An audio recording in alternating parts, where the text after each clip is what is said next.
Yep, I see it. We're in good shape.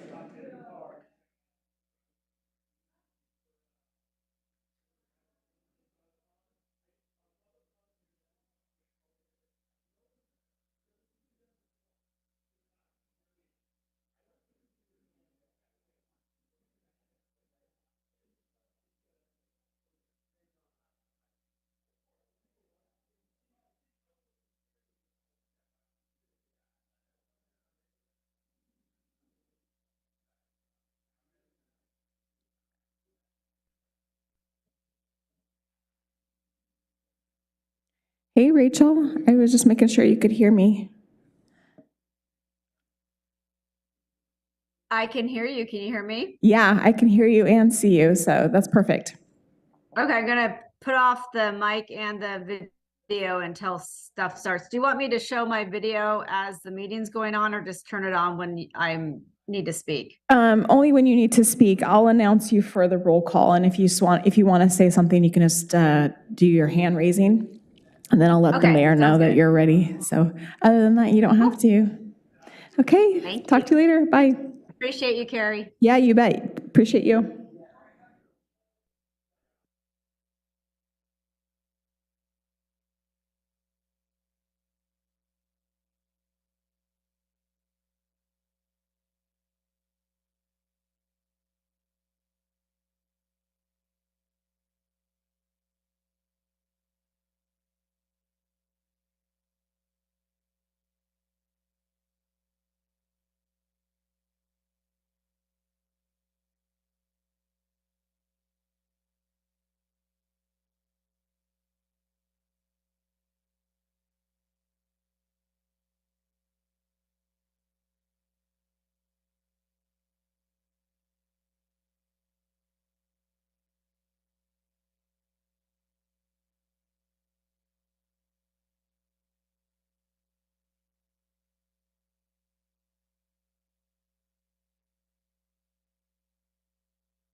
Mayor, you ready?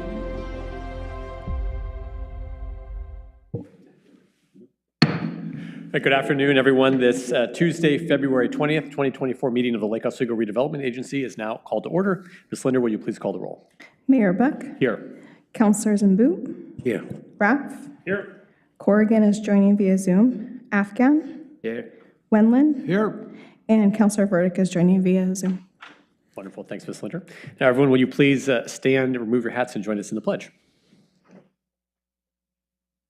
Pledge allegiance to the flag of the United States of America and to the republic for which it stands, one nation, under God, indivisible, with liberty and justice for all.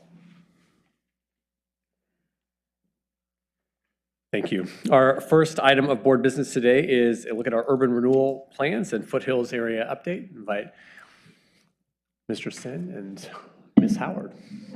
Good afternoon to you both. Great to have you here. Good afternoon, Chair Buck and members of the board. My name is Sid Sin. I'm the redevelopment manager for the Lake Oswego Redevelopment Agency. With me this afternoon is Elaine Howard, and she's been a longtime consultant for the redevelopment agency. And she will walk us through the process and some of the other particular requirements of the different processes that we'll be discussing today. We will also have Nick Papanuk. He is running a little late, so if I talk slow enough, it'll give him a little more time to get here. But Nick will run us through some of the financial projections that we've included in the staff report. But so with that, I'm going to just do a quick overview of the Lake Oswego Redevelopment Agency. And as you know, some of our goals is to support the City Council and, in this case, support business investments and job creation in Lake Oswego and some of the other initiatives out of that specific goals. We're also here to revitalize areas in the city, East End, Lake Grove area. Also create a strong economic base, and then lastly, to make sure we generate a good return on public investments in the urban renewal areas that we have. We have two official urban renewal areas. One is the on the west end of town is the Lake Grove urban renewal area, and we'll talk a little bit more about that in detail. Then the other urban renewal area is our downtown district, which is outlined here. And we also had a third urban renewal area, and that was the Foothills urban renewal area that was adopted in 2012 and then repealed in 2013, and that is that area in red on the map here. But in May of last year, the board asked staff to bring back a plan to how do we close out the East End Urban Renewal District? How do we look at pursuing increasing the maximum indebtedness in the Lake Grove Urban Renewal area, and also look at the Foothills area, and how do we look at doing future planning for that, including creating an urban renewal area for that. And then lastly, there's also a council initiative for this year. I think it's being considered later today, but it's to update the Lake Grove plan and begin work on a plan to use urban renewal to support the redevelopment of the Foothills area. So with all of that in mind, we're going to propose a process, and we're seeking the board's direction and input to make sure we're covering everything in those areas. I'll start off with probably the easier of the three, which is the East End plan. So this plan, it has been in existence since 1987. It's been a very successful plan. We've done 66 projects, had a maximum indebtedness of $94 million, and we'd anticipated closing this district in 2028. And the process to do that, when the time comes, we get closer to 2028, would be just a resolution of the board to close a district and terminate the district. But at the time of closing, we estimate the city would get back into the general fund about $2.2 million on that. For the Lake Grove Village Urban Renewal Plan, the direction on that was to increase the maximum indebtedness of the plan in order to fund projects in the area. So the plan was adopted in 2012 with a maximum indebtedness of $36 million. Had two major projects. One was a Boone's Ferry project and the other was a parking project. As you know, in 2021, the Boone's Ferry Phase 1 of that project was completed, and it was a total of about $39 million, of which $30 million of that was tax increment funding. So that leaves us a balance of Phase 2 and the parking, and our current estimates, again, very high level estimates, is about $36 million to complete those projects. Right now, remaining in the district, we probably have 31, 32 remaining in funds available. So certainly there's a shortfall currently right now for the two existing plans and any additional other plans that might be considered for the area. Also in the 2024 council goal setting, it's my understanding that there's interest from the council in collaborating with the school district as well as other stakeholders to look at developing an all ages and all activity community center on the west side of the district, which may also include some library services and functions. And I'd just like to mention, Nick is here with us, and perfect timing, because right now we're going to transition to, Elaine is going to talk about the process for doing a substantial amendment to increase the maximum indebtedness, and then Nick will follow up with some of the financials on it. Okay. That, Elaine. You. So urban renewal is, much of what happens in urban renewal is specifically outlined in the statute. And the statute specifies that a substantial amendment to increase maximum indebtedness in an urban renewal plan has to be done in the same way as the adoption of an original plan. So that is the process that is on the screen.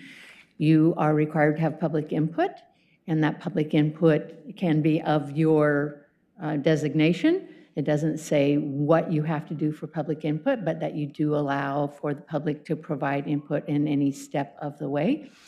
And typically that public input is on the projects, the boundary and finances. An amendment comes from the agency itself. It doesn't come from City Council. A substantial amendment is supposed to come from the agency itself. The agency would review a draft amendment report and the draft amendment itself, and decide whether to send that out for formal public review. That formal public review includes going to all of the overlapping taxing districts, so those taxing districts which are impacted by the tax increment division of taxes, a presentation to the County Board of Commissioners, and in this case, some concurrence issues. So for an increase in your maximum indebtedness, your plan itself had a provision that was added that any increase in your maximum indebtedness must be approved by 75% of the taxing districts of their permanent rate levies, which overlap that area. And then for a public building, and a library is specifically called out in the statute as a public building, you must get 3 of the 4 most impacted taxing districts to pass a resolution of their board concurring with adding that project to the plan. So 2 different levels of concurrence. They could be done in 2 consecutive actions at any of those board meetings, but they are separate actions. You must also go to the Planning Commission for a review of the amendment for conformance with your comprehensive plan, and then to the City Council for typically 2 meetings. It's a non-emergency ordinance, so that typically in most cities is 2 readings of the ordinance, and the ordinance does not go into effect for 30 days after it is passed. You are required to notice that meeting with a public hearing that's noticed either all residents, all property owners, all utility customers, or all voters, and you get to pick which one of those 4 groups you want to provide your notice. So that is the process for a substantial amendment, and again, it has those 2 wrinkles with concurrence. This is a draft timeline of how long that might take, given the fact that you have the concurrence and the taxing district notification is a required 45-day notification. The process, once you have your documents written, so first you need to write the documents, but once you have the documents written, is about a 7-month process from the time you have those documents, the agency reviews them and says, let's go out for a formal amendment to the plan.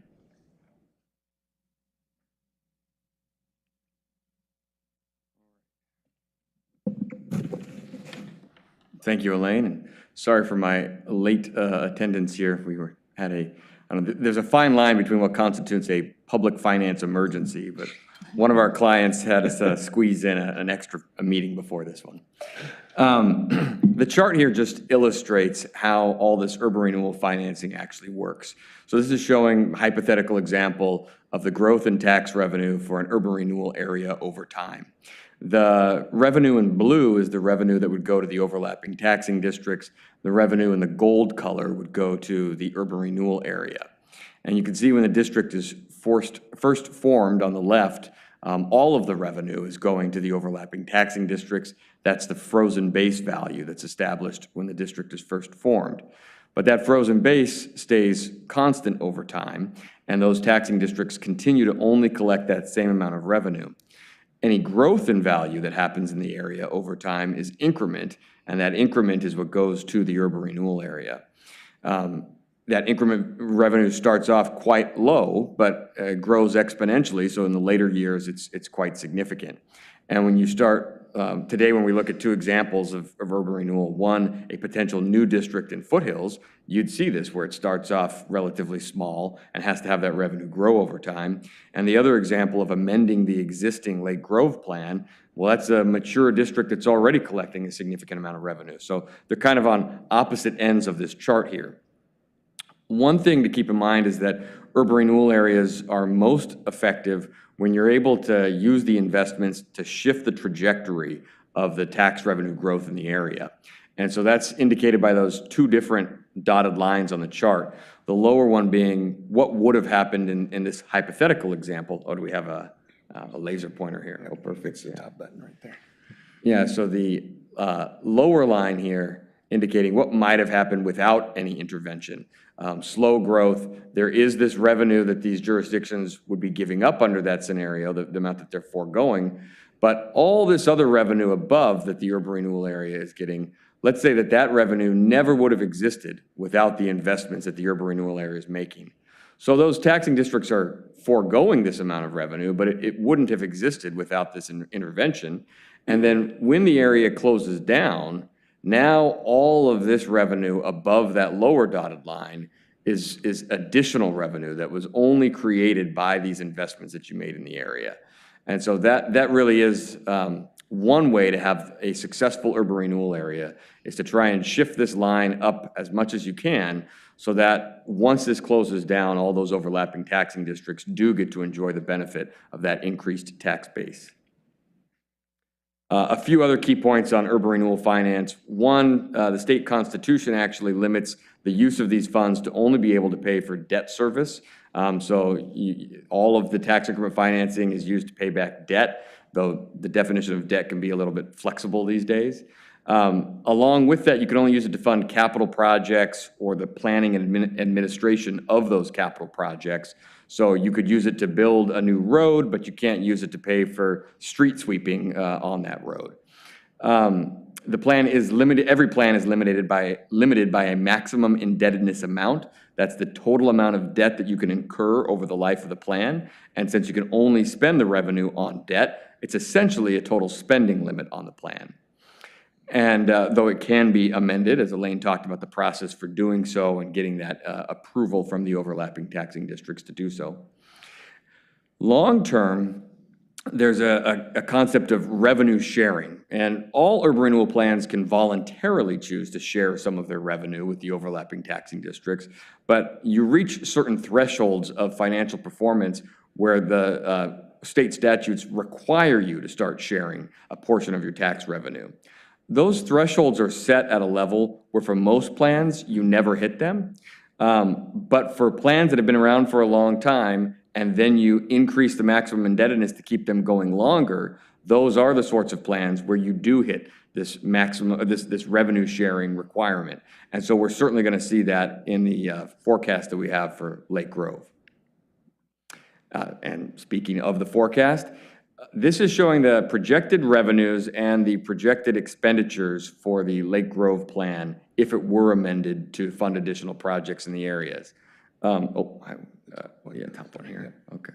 Fortunately, that didn't jump forward. So you can see the projected tax revenue is significant here. Still have that same sort of slow and steady but exponential growth curve.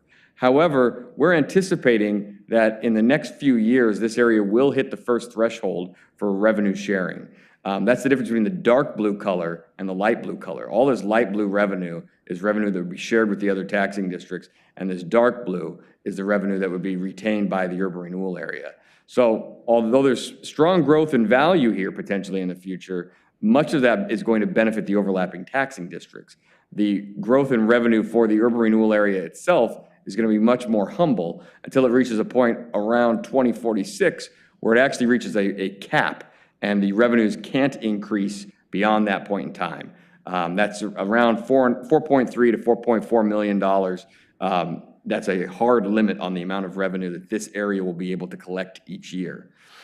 What we're showing is that in the current situation, it's generating over $3 million per year. You have some outstanding debt service payments that are around $1.5 million per year. So you're generating about twice as much revenue every year as you need for that debt service. And that means you have extra revenues, and you can use those extra revenues to pay for administration, to plan these additional future projects, or to build those additional projects.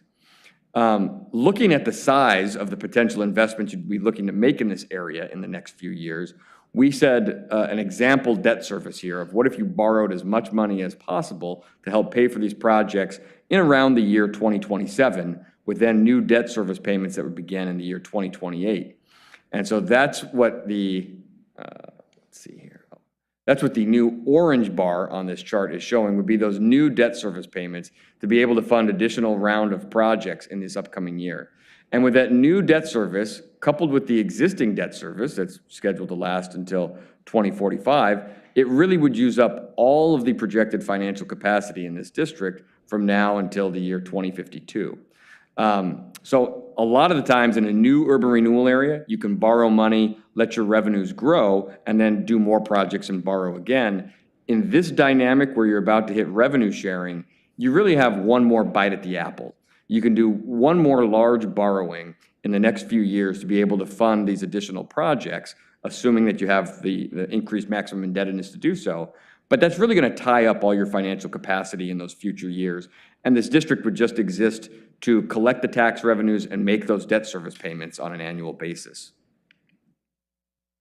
What does this mean for financial capacity going forward? We forecast that you could borrow another $33 million in this district. We show that you already have an existing fund balance of about $8.5 million.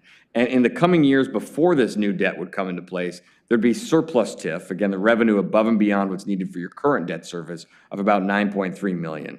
All told, that would be projects, allow you to fund projects with a total cost of $51 million for the future of this district. When we account for inflation, because it's going to be a few years from now before you'd fund most of these, you're looking at more like $47.5 million. Now, we actually did run multiple scenarios, and this is our most conservative. So if financing terms are better, you could potentially have more capacity than this, but we prefer to start with a more conservative number up there and hope the number goes up rather than show too big of a number and have that number unfortunately go down. And also just to clarify that the projections were based on the existing boundary that we have right now for the lake growth. So it doesn't look at expanding it, which could potentially increase. Although I think when we first created it in 2012, I think we did kind of max it out for the most part. But I know there have been some properties that have been annexed in right along Boone's Ferry that would maybe bump this up a little bit. But So what rates are you using, interest rates? Yeah, we worked with, I think it was PFM Financial Advisors. They have an on-call contract with the city. They looked at whatever the current market rates were for municipal debt. This was about a month ago when they ran their analysis. I can't remember the exact percent. It was somewhere around 4%. And then they ran other scenarios with that rate being 1% higher and 1% lower, or 100 basis points. And what we're showing right now is the 100 basis points higher. So this was getting up around, I think, 5% interest rate for the debt. I'd have to double check the details in our report to see that exact figure, but we'll make sure we report that back to you. And what was do we know the rate, our current rate? Oh, on the 2020 debt? Yeah. It's like 2 or 3, 2%, something. All I'm saying is that if it's twice the rate. No, I think the That'll current go rates up. are between 3, around 3 to 3.5, and these are more like 4 to 5. Oh, so it's comparable then? Yeah, I mean, it's a little higher, but it's like 1.5% higher than what we sold, because the old debt was from 2018, and so. Okay, thank you.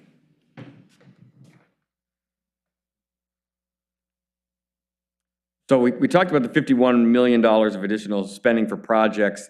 That's a very similar number to the amount of maximum indebtedness increase that would be needed here, but not quite the same. That's because of that $51 million, there is still about $3 million of unspent maximum indebtedness capacity that you've already approved.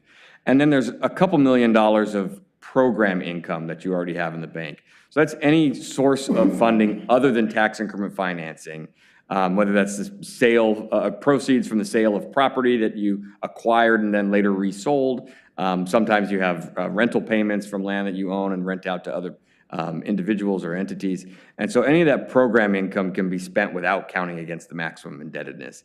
And so with that, we're looking, it looks, in order to fund this scenario, you would need to have a maximum indebtedness increase of $46 million with an existing maximum indebtedness of 36. That would bring the total maximum indebtedness to $82 million.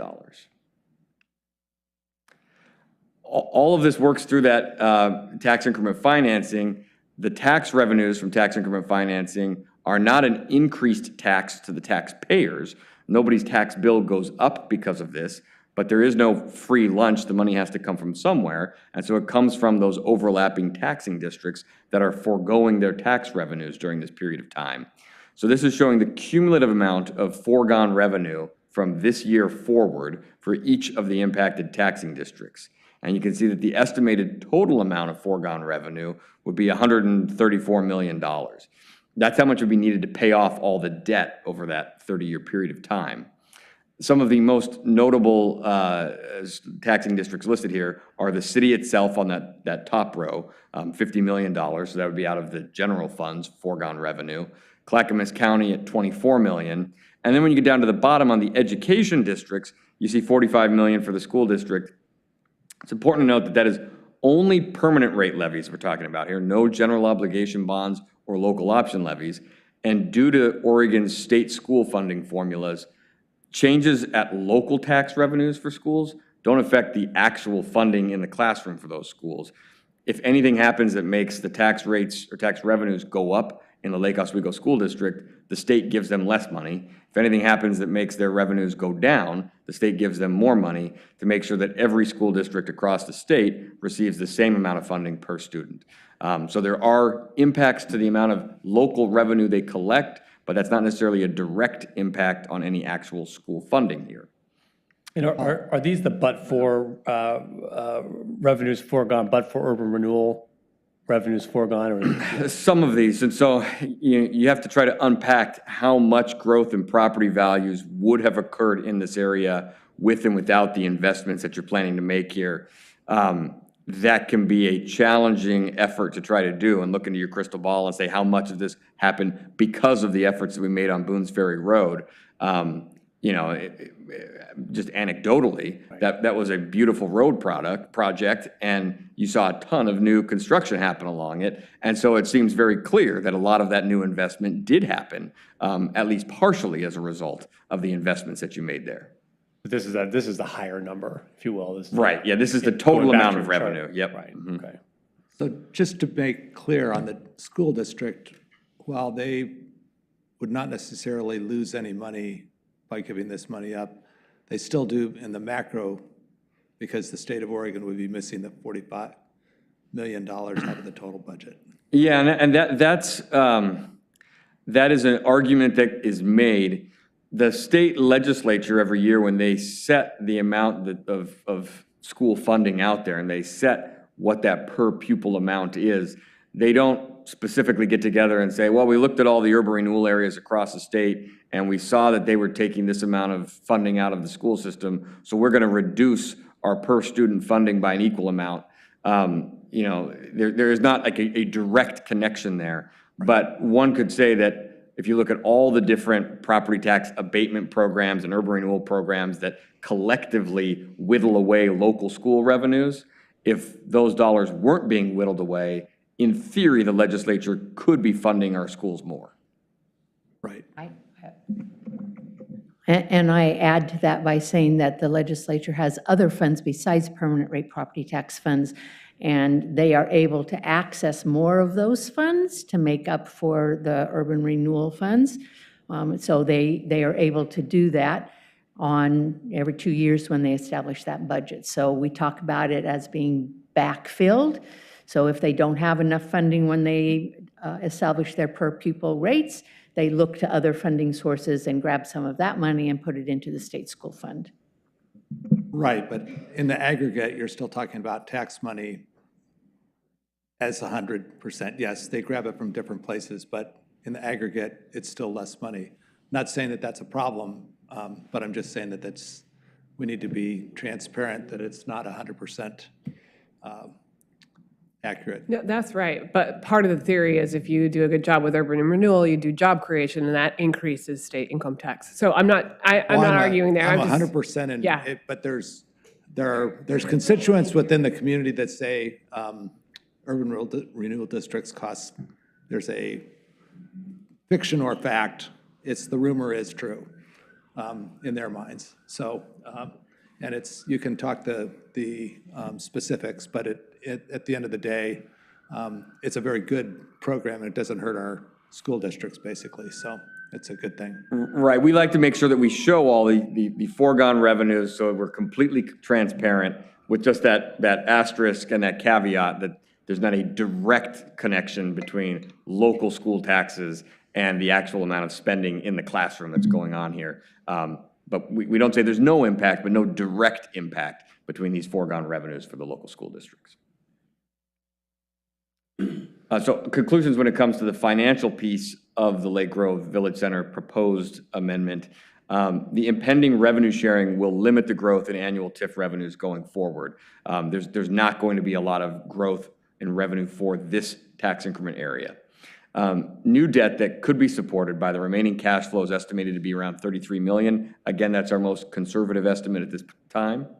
You combine that with the existing fund balance and the surplus TIF revenue that would be generated in the coming years, and that shows an estimate of the ability to fund $51 million in future projects, which would equate to a $46 million increase in maximum indebtedness.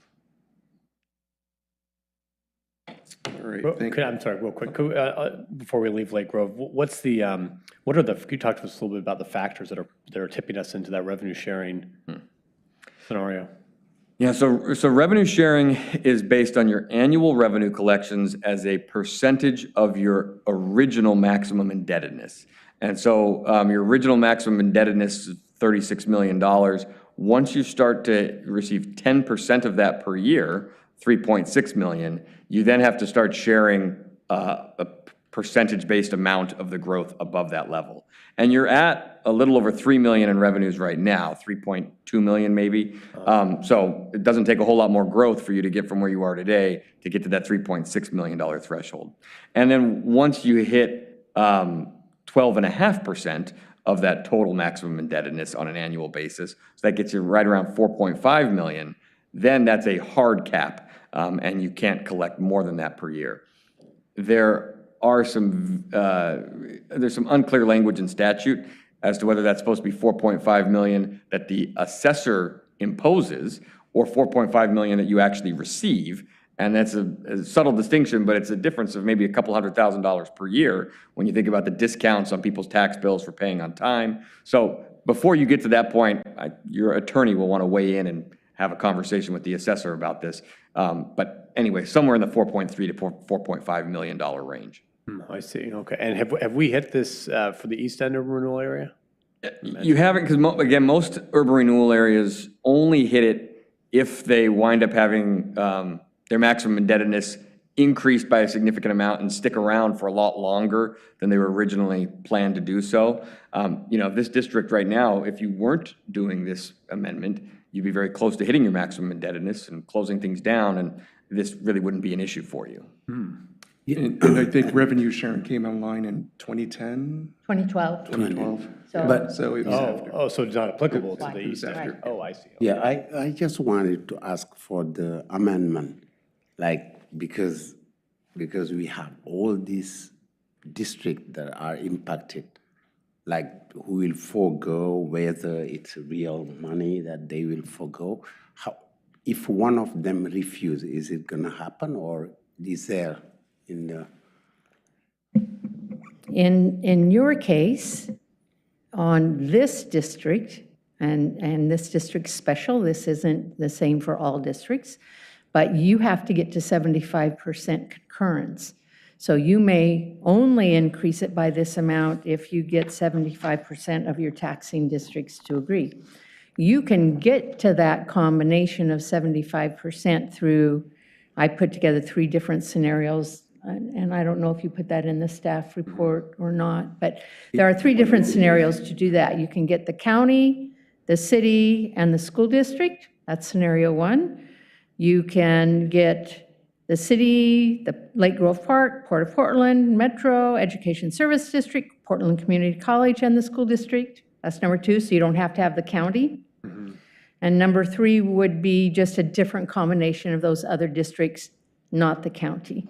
So the easiest would be if the county would approve, but we know sometimes Clackamas County doesn't like urban renewal, so we may or may not be able to get their approval. So that's just on the increase in maximum indebtedness part. Yeah, it was in the staff report, but I just wanted to make sure, thank you, and because I was worried for the county especially, Yeah. Okay, yeah. Thank you. So if the board was okay with us moving forward with this, our proposal would be to come back with a study session to get into a little more detail about the TIF revenue generation, scope out some of the projects and maybe in the newest project as well to better understand those and maybe put some better costs to those. And then looking also at a schedule if we were to begin in a couple months or whatever. I think we can finish this by end of the year or early 2025 to do this. So. And public, and some engagement, at least with the stakeholder community. Yeah, absolutely. That'd be part of it as well. And then also just wanted to add that we'd also be looking at maybe some different funding strategies. If the projects in the end exceed what the TIF revenue would be, is what other resources are there? Are there local improvement districts, SDCs, or other funding sources that we can kind of look at what other options we have? So the last area that we'll be talking about is the Foothills Urban Renewal District. And in last year, the board gave us direction to look at the update the revised framework plan for the district and also prepare a new urban renewal area or plan for the area, and that would be kind of a two-step process. This is a little unique where we're not jumping directly to the urban renewal plan, but it begins with the updating the Foothills Framework Plan, and that could be a fairly time-intensive process. We think it might take up to 4 years. We'd be building upon the existing Foothills Framework Plan that was adopted in 2012. So this plan is already in effect right now. The issue with that is that if we are currently looking at potentially moving the existing 14-acre wastewater treatment plant, if we move that area into a smaller 6-acre site, we'd have to amend that plan to make sure that those are consistent and all the other improvements as part of the plan, and also give us the opportunity, again, this plan was adopted in 2012, to kind of go back to the community and ask again, is this the same vision that we have back in 2012? Is there anything we need to refine? So that process, again, could take up to about 4 years. There's also some funding options that we're looking at, grant options, including the Metro grant, as well as ODOT has a Transportation and Growth Management grant available to do something like this.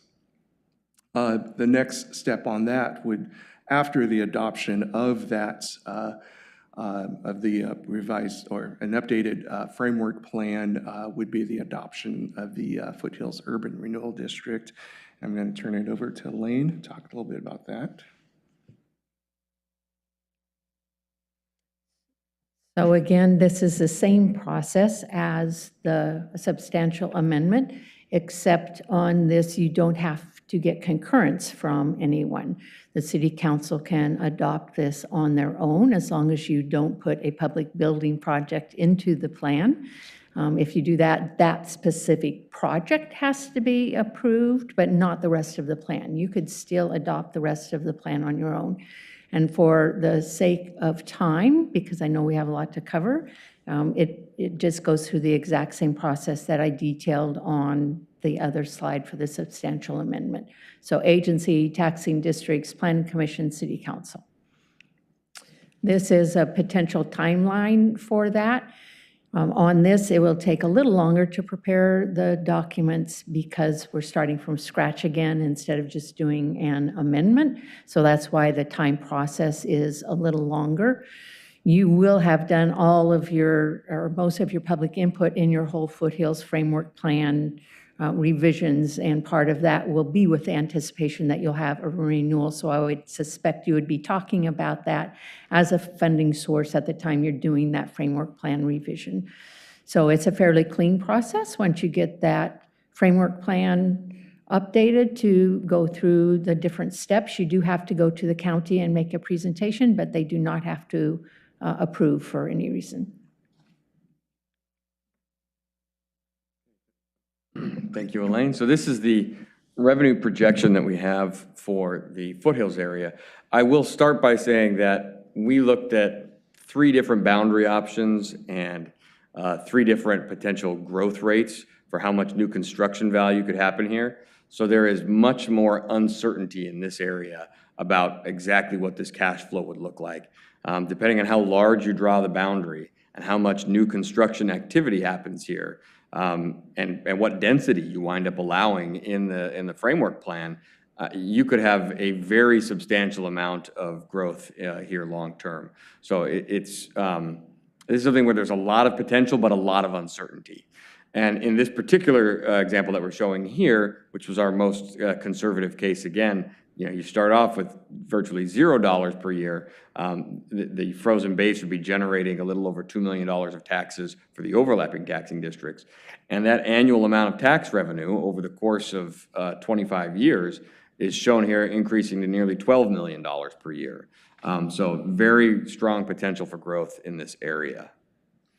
Again, this is our most conservative assumptions here, showed that over a 25-year period, we were looking at a little over $113 million of total revenue projected here. We anticipated that that could fund a maximum indebtedness of about $97 million. The difference between those figures is the amount spent on interest on debt long term. But a lot of those projects would be spent years in the future. I mean, we're talking about potentially 5 years from now before you were to even create this district. And then it takes several years for it to start generating significant revenue. And then it's decades before you're building a lot of the bigger projects. So inflation would take a big bite out of all the numbers we're talking about here. And after you adjust for inflation, we're looking at financial capacity in today's dollars of about 51 million. Interestingly, that's about the same amount of capacity we're talking about in the Lake Grove district for its capacity in just the next couple of years. But that is a 30-year plan, right? This up here? Yeah. We looked, I think, at both 25 and 30, Okay. and so this was our most conservative. I guess it is showing 30 there. Okay, so yeah, 30 years. Excellent. Good thing the table's there to remind me of that. And so the subsequent rows on that table are showing when that capacity would be available in 5-year chunks over time. That's just to get an estimate and a feel for how this revenue is available. When you create a new plan, not all of that financial capacity is going to be available to you in the first day or the first year. It builds up slowly over time. So that's showing $6 million for the projects in the first 5 years, and then 7, and then 9, et cetera. The reason why that revenue or that capacity doesn't just keep going up and up every year is because of inflation and because of the interest payments. So you borrow money early on to fund projects, and now in the future, your cash flow gets more and more encumbered by those old debt service payments. And so you kind of max out with a similar amount of capacity every 5 years. This would be the impacts of the taxing districts, a very similar list of impacted taxing districts here, $113 million total anticipated over this 30-year period. And again, the largest impact districts are looking at the city itself, the county, and then the school district, which again is not directly impacted as we discussed previously. So our conclusions here, the Foothills area has significant financial capacity from urban renewal, at least $51 million of capacity in today's dollars. Some of the scenarios we looked at had twice that amount of capacity. So there really is the potential for a very significant amount of revenue here. We just want to make sure that we are keeping the official numbers as conservative as possible, especially when there's so much uncertainty about exactly where this boundary would be and what level of development you should expect to take place there. The final boundary and value of future development are what's really going to determine the actual financial capacity here. And just as a reminder, only permanent rate taxes are impacted, so no direct impact to the school funding. To the extent that the school district has local option levies are not impacted by this at all. And so if in the Foothills area, you take a bunch of vacant land and transform it into higher density product, and talking about tens of millions or hundreds of millions of dollars of new assessed value, that's all value that will be paying the local option levy, that will generate increased revenues for them, that actually does go directly into the classroom. It's not subject to that state school equalization formula. So there are ways in which an urban renewal area in this area could have positive financial impacts for the school district. As well as the construction excise tax. Right, absolutely, yeah. And as was mentioned earlier, just the income tax that supports state tax revenues and indirectly goes into the school fund. Councilor Afghan has a question. Thank you, Mayor. Mr. Sin, I have a question for you. For the Foothills Urban Renewal Area, we know we're going to have a wastewater treatment there. Is there an advantage or disadvantage to include that in the urban renewal area? So generally speaking, I would say there's an advantage to keep that in there. I'll start off with perhaps not a disadvantage, but no benefit per se. It's not a TIF generating property, right? Because it's a government-owned property.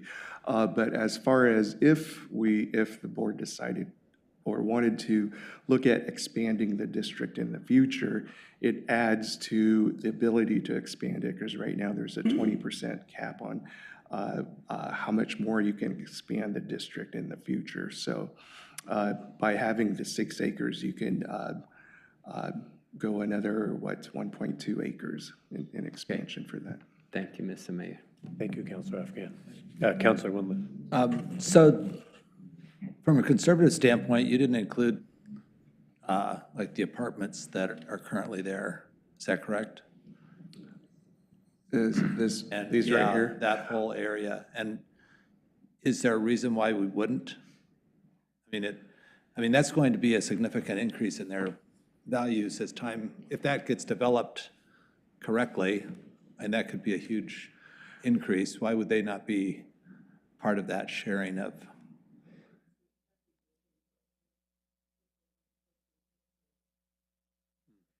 The map he's showing you is the existing Foothills district as opposed to part of the proposed. And I think those apartments are in the current East End district, right? So you don't show them as overlapping. That's correct. We That's the looked old at- map is all I'm saying, not a proposed Yeah, map. sorry. This, Okay. this was the adopted Foothills Urban Renewal District.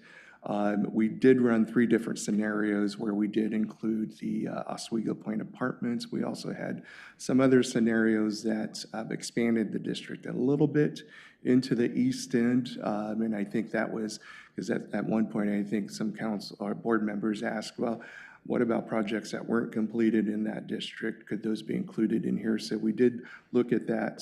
So definitely there are the scenarios. This is the most conservative one. We didn't want to go too high, you know, for our kind of high-level estimate on this, but certainly that would be included, yeah. And so we can't use any of the 2012 work, is that correct, on the Foothills District? I mean, I worked on that plan. Right. Unfortunately, in my repertoire of plans, it was the shortest lived plan I've ever worked on. And I don't say that proudly. It was also, I think, could have been the most successful plans if it had gone through. But it was based on a much different type of development and scenario, and a streetcar being able to be a transportation access that allowed much denser development than probably will be proposed now. And so I think that's part of what that whole relook at that framework will be what type of development can occur there, given the transportation access in and out. And Sid may have more to say to that. Yeah, I mean, and just to clarify, the 2012 plan that was refined or adopted, I think it was the July 2012 plan, excluded the transit line connection. So the final adopted plan does not include that in there. But there was about $55 million worth of improvements in the urban renewal plan, and I think 43 of that was coming from tax increment revenue. The balance of that was from systems development charges and some other, I think, utility fees and things like that. So, but I think when we start looking at the framework plan itself, given the fact that we're moving the site of the wastewater treatment plant, it's an opportunity to look at maybe some efficiencies in the transportation system. Previous plan pretty much laid over a grid over that system that has a lot of infrastructure implications, roadway, utilities, et cetera. If we looked at a plan that was maybe a little more organic and used the existing transportation system, are there efficiencies? Could that reduce the amount of improvements that the urban renewal plan would be paying for? And I think there's certainly some opportunities to for that to happen. and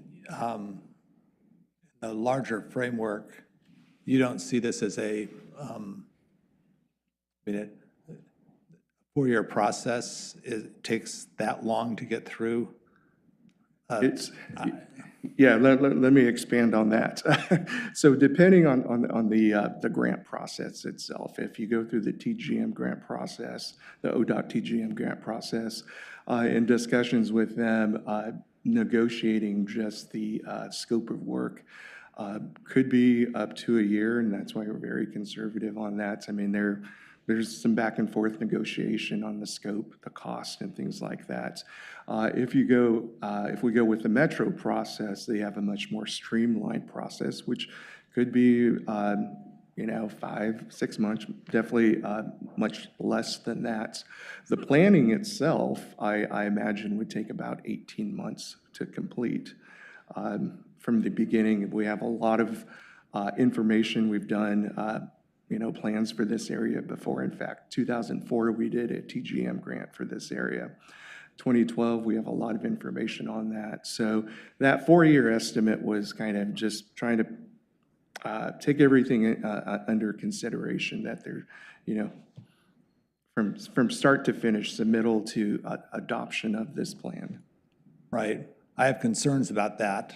I mean, we have housing goals that we're supposed to be meeting. And if it takes us 4 years to even get our pencils out before we start something, I think we need to look at that process. And I think I have concerns because you look at the inflationary impacts, and we're going to be able to afford 4 fire hydrants and maybe half of a sidewalk by the time we're done. So that's my concern if everything goes, and I like your plan where it was nice and steep. I'm not sure by the time they get through the process of development, I mean, we could be 10 years away, and $50 million at that point is it's just not, you know, it's just not a lot of money. So anyway, just some thoughts. I think there were some good elements in that 2012 plan, and yes, you know, the layout is different now, or will be, you know, assuming the wastewater treatment plant goes to plan. But some of the concept elements, especially like the connectivity between how the Foothills area connects with downtown. I mean, there's some just some guiding concepts there that I think would still be relevant today and interest the community, and how we, especially tying the work of everything we've done here downtown with what will then take place in Foothills, tying the lake to the river. Were always big, you know, important elements. But so much of this is difficult while we're still in the midst of this big wastewater treatment plant project too. You know, seeing that forward kind of first obviously is critical. It's hard to wrap our heads around this while that big piece is sitting out there too. Of course. Right, but you're talking 4 years before we could even go out and have private development come in and start their process. Is that correct? If we move through an updated plan, yes. Right. Because we'd have the wastewater plan to get through, then we'd have to first reignite the community engagement process on the framework plan, and then take that into the creation of the urban renewal district, which is of itself its whole plan. So I mean, you can kind of see how it starts getting a few years out there. I know. Well, you know, I mean, all these plans take a year. I mean, I know. We wish we could start tomorrow. Well, no, but I mean, they build an Intel plant in 18 months or 2 years, and those are multi-billion-dollar projects. Now, I know it's on private land and whatever, but they still go through the process. All I'm saying is that, I mean, we're really looking at 10 years before probably something would be done, and I think that's. So Councilor Afghan knows a lot about Intel plants, so I'm not going to attempt to answer that question, but I do know that the water infrastructure and the road infrastructure that the city of Hillsborough put in place took decades. Yeah. So to make that ground ready for Intel, I think that's how we need to think about this, is we're making the ground ready for the development that we want to see. I hear you about 4 years. I have to say I had the same reaction, but I do think realistically, you're 3 years away from having a wastewater plant done. And so I think if we try to do too much, we will end up not doing any of it very well. And the old site. Right. It has to be mitigated. And the transportation planning required here is significant. I think our old idea that we're going to punch a second street through the public storage is probably unaffordable. And so, and the idea of transit is probably not realistic. So there is a lot of relook at the old plan. And the old plan will give us ideas and give us goals and aspirations and a vision, but it's not going to give us the actual investments that we need to make. No, there's definitely limiting factors here in this location for sure. Councilor Afghan. I agree with Councilor Wetland that 4 years is a long time.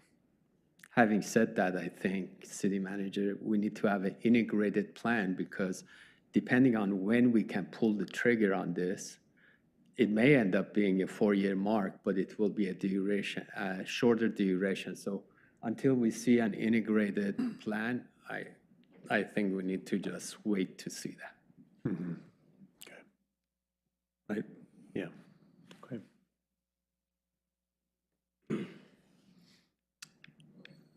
So just my last slide was just to iterate kind of the request, for the East End again at the time. When it comes, we'll come back to the board with a resolution to close that for Lake Grove. We're asking the ability to move forward on that and start looking a little more in-depth about different planning process on that I mentioned for an upcoming study session. And then for the Foothills, we will look again at the looking for direction to be able to initiate that process, look at seeing how we can streamline that, get at least the planning process, if that is a priority to move that forward. Initially, staff had recommended focusing a little bit more on the Lake Grove Urban Renewal project, but certainly we can see if we can move both of them on the same kind of timing and track. Okay. Comments on that? I mean, these are, we've seen the success of urban renewal in LO, I mean, thus far downtown, I mean, really shaped the community. And then the fast success, when we went forward with that, with Lake Grove urban renewal area initially, I mean, we didn't even know if it would produce the revenue it needed to do just a small part of the road project. And now that has brought about a lot of change and investment in Lake Grove, which has now created quite a healthy area, which is, I mean, we never thought that would happen, really. And I think these kind of projects that we're talking about in Lake Grove and of course in Foothills are the type that will produce a big return for the community, and they're the type of projects that keep our community moving forward, continue outside a lot of private investment in the community, keep making Lake Oswego a better place. So I think they're definitely aligned in the goal, and they're easy, not easy, but they're somewhat easy for us to sell because of the great return on investment on that foregone revenue. It's hard to know what it would have been, but without urban renewal downtown, it definitely wouldn't be what it is today. I mean, that's for sure. And we would have never done the road project in Lake Grove. And now once that project's in, we just see, parcels redeveloping left and right to much higher and better use, which is helping us meet our other goals too in terms of housing, which is a great point. And both these urban renewal areas, as we update the plans, provide opportunity for us to include what we haven't thus far included in our urban renewal plans, which is some housing element. Of course, downtown we have produced housing out of the urban renewal, but especially the type of housing that the wide variety now that we've identified through our housing needs analysis that we're going to have to produce. This is a great tool for us to do that. Okay, so well done. Thank you. Yes, thank you very much. It's very good news, very, very positive, and we're looking forward to this continued work. And thank you for making it very simple to understand on good the job. process. So, Right. Thank you for your time. Thank you all.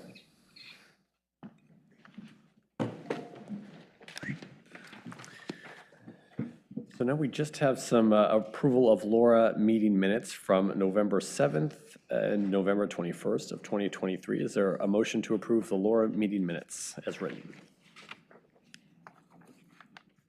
Move to approve the LORA agenda meetings. Second. All right, all those in favor say aye. Aye. And we have an affirmation from our two. Yes, Counselor Corrigan and Verdict said aye. Thank you very much, Ms. Linder. Okay, motion passes 7-0. And with that, we're going to go ahead and adjourn the redevelopment agency meeting, and we'll now call to order the city council meeting. For the record, noting that all members of the council are still present. And first on our agenda for city council is public comment. Do we have anyone here for public comment? No, okay. Seeing no one, then we're going to move on to the consent agenda. On the consent agenda today is item 8.1, which is the awarding of a professional services contract for work order 337. This is the Group 2 Pathways project. Item 8.2, which is resolution 24-03, a resolution of the City Council authorizing the city manager to execute a lease between the Lake Oswego Preservation Society and the city for the lease of 40 Wilbur Street, Lake Oswego, Oregon. Item 8.3, which is which adopts the 2024 City Council goals and initiatives. Is there a motion to adopt the consent agenda? So moved. I second that. All right. All those in favor say aye. Aye.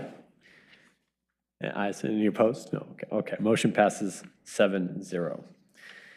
Now we're going to move into a public hearing on Resolution 24-07. It's a resolution of the City Council adjusting the budget for the biennium commencing July 1st, 2023 by adopting a supplemental budget, approving resources and requirements, and making appropriations. We'll start with a review of the hearing procedures by Ms. Osnak. Thank you, Mayor Buck. Members of the council, now the time set for a public hearing on Resolution 2407. This is a legislative decision, so it's a policy decision that is within the discretion of City Council. The public hearing process will begin with a presentation from staff. Testimony will then be received from the public, if any. Individuals will be allowed up to 5 minutes. Recognized neighborhood associations, homeowner associations, government agencies, or other incorporated public interest organizations will be allowed up to 10 minutes. Time limits shall not include time taken up by questions from the council or responses to such questions, and any person in attendance may cede his or her time for testimony to another person, but in no case shall any person's testimony be increased to greater than 10 minutes. I'd like to ask City Council if there are any financial conflicts of interest, reminding you that ex parte contacts and site visits do not need to be declared for legislative hearings, but if there are any financial conflicts of interest, please declare them now. Hearing none, we're ready for the staff report. Thank you.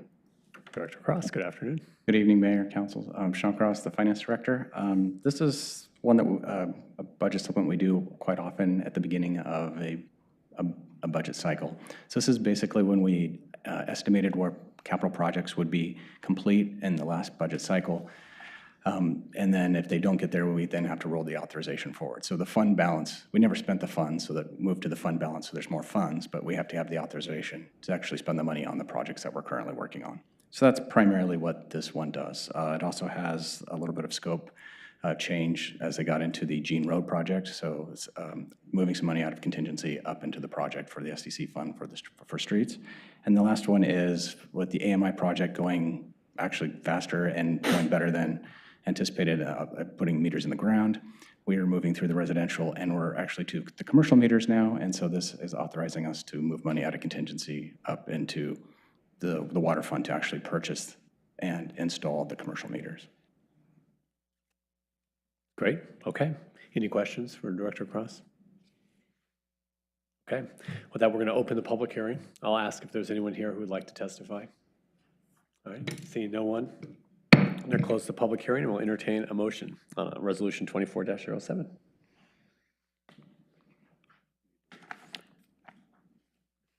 Move to adopt resolution 24-07. Okay, I'll second it. Okay, thank you very much. Is there any discussion, any questions from Councilor Burdick or Councilor Corrigan? No? Okay. Any question, any discussion? All right, all those in favor say aye. Aye. Okay, any opposed? Aye. Okay, motion passes 7-0. Thank you, Director Cross. We appreciate it. You guys want to continue into the study session or take a break before we begin? Okay, let's take a quick 5-minute break. I would love that. Yeah. Buckle in for that.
Okay, we're back in order here. Next on our agenda is a study session on the Urban and Community Forest Plan update. Joining us, we have our Community Development Director, Director Numanalu, and Contract Arborist Morgan Holen. And we also have Abby Basinger with DUDEC joining us via Zoom. Good to have you all here. Thank you very much, Mayor. Good evening, Mayor and members of the council. I won't reintroduce myself, but as the mayor just did a fine job of introducing everyone who's here with me tonight. Abby Beisinger, which is our consultant from DUDEC, will be presenting to the council, and then following that, we're looking forward to your comments, feedbacks, and question on the draft plan. But before I turn it over to Abby, I do want to make a few notes about the plan. And the first is that this is an early draft of this plan, so it is not a refined and polished document. And a couple of things that you might note right away is that our introduction is not complete, and so that will be further developed in the next draft. We'll also include an executive summary, which this plan does not currently have. And then we will, there's some placeholder information in there from tree data that is out of date. And the reason why that out-of-date information was included is we wanted to have a placeholder in there, but we wanted to provide the updated information through the end of 2023. This draft of the plan was released to the public at the end of December, so we did not have that data available at that time. So the next draft will include the updated tree removal and tree permit statistics. And then finally, I would just point out, this is not in the final layout form. It's in Word format, so for easier editing, and it doesn't include pictures, it doesn't include all the tables, et cetera. So again, early draft of this. Last month, which Abby will go over here in a few minutes, we did meet with boards and commissions, and some of you attended one or more of those meetings. And we also met with some stakeholder groups that we had met with over the summer during our public outreach. As an attachment to the packet for you today, we did include the public comments that we received last month, as well as a summary table of those comments, just so you could easily see what the comments were, and the comments from the boards and commissions. And so with that, I think I will turn it over to Abby for the presentation, and we look forward to your comments and feedback. Thank you. Hi, everyone. Thanks so much, Jessica. Just wanted to confirm you all can see the screen, or my screen? Yes. Yes. Perfect. So again, thanks so much. My name is Abby Beisinger. It's a pleasure to be back here again to discuss with you our most recent draft of the Urban and Community Forestry Plan. I'm really glad to discuss this early draft of the plan and to discuss your comments and feedback for the future drafts before presenting the plan for adoption. Over the next short while here, we'll discuss, or I'll start out with a brief presentation that will cover what the Urban and Community Forestry Plan is and is not, and then get you up to speed really where we are with the stage of the process, the plan. And then I'll provide an overview of the plan and an overview of the public comments that we received over the last month and a half. I'll then ask a few questions that were included in the staff report that we sent over prior to this meeting and answer any questions that you have about the plan itself. So to start off with, there we go. I wanted to start off by providing some background for this plan to really frame our discussion today. The Lake Oswego Urban and Community Forestry Plan, what you'll see throughout as UCFP, it's intended to be a guiding document that establishes how the city will manage its trees based on the needs of Lake Oswego. It provides a roadmap for managing Lake Oswego's trees in a way that achieves a shared vision and includes short, medium, and long-term actions for how to get there. And this UCFP is an update from Lake Oswego's 2007 plan. Now this update, this 2024 plan, is still meant to be an adaptive document that will evolve with future changing conditions. And it's not meant to sit on a shelf, and it should be revisited again, just like we are today. And so with that in mind, although the UCFP provides a roadmap for urban forest management, it doesn't guarantee the following. This UCFP does not include an update or changes to the tree code, but it does make recommendations for future code changes that will be accomplished during a separate process. It also makes recommendations and highlights urban forest funding, but it does not guarantee that there will be increased funding or resources allocated towards urban forest management. And though this document attempts to reflect the priorities and needs of the community and city staff and the urban forestry program, it does not guarantee ongoing buy-in and implementation of the strategic plan actions. And all of these will be really important efforts to carry on once the UCFP is ultimately adopted. So I last visited you in June when we were just starting and kicking off the process. And so I wanted to kind of get us up to speed for where we are today within this process. As you know, it's been a multi-step process itself. The project initiated in April 2023, and then shortly thereafter, we established a technical advisory committee, which included individuals from city staff, area nonprofits, and the Oregon State Department of Forestry. We then reviewed city plans and documents, tree policies and practices and programs to make sure that the urban forestry program was working as intended. And we also reviewed the 2007 UCFP as well as the 2022 State of the Urban Forest Report to build on the previous good work and efforts that the city has undergone for its urban forest program. We then moved in to launch the community engagement process to understand community priorities for the urban forest. We hosted an online survey that we were fortunate to receive 582 responses. We hosted 2 pop-up events with participation from more than 150 individuals. And we held focus groups with 8 different themed groups and produced a community engagement memo that summarized these efforts and what we learned during that process. Following the community engagement portion, we then moved forward to drafting the plan, which includes a strategic plan for how the city will implement its actions into the future. So that's really an overview of where we are in developing the plan. I'll next cover an overview of the major components of the draft. And I want to just mention that this is an overview, again, of all of the draft itself, but additional details can be found both in the staff report and then in the draft chapters. So the first component I wanted to highlight was the vision statement. The vision statement of the plan is aspirational. It's intended to reflect the ideal state of the urban forest into the future. It's also one of the first things that the reader sees when interacting with the plan. And the statement that you see on the screen here was developed through an iterative process. The community had the first opportunity to recommend the vision statement through responses to the online survey and then also what we learned through our outreach efforts. And the statement was then further refined by the city's project team and then the project's technical advisory committee. And I will read the statement aloud for you now. The City of Lake Oswego's community forest is well maintained, protected, and a sustainable forest ecosystem that is resilient to climate change and invasive species and contributes to Lake Oswego's thriving community now into the future. We identified several key findings as part of this plan.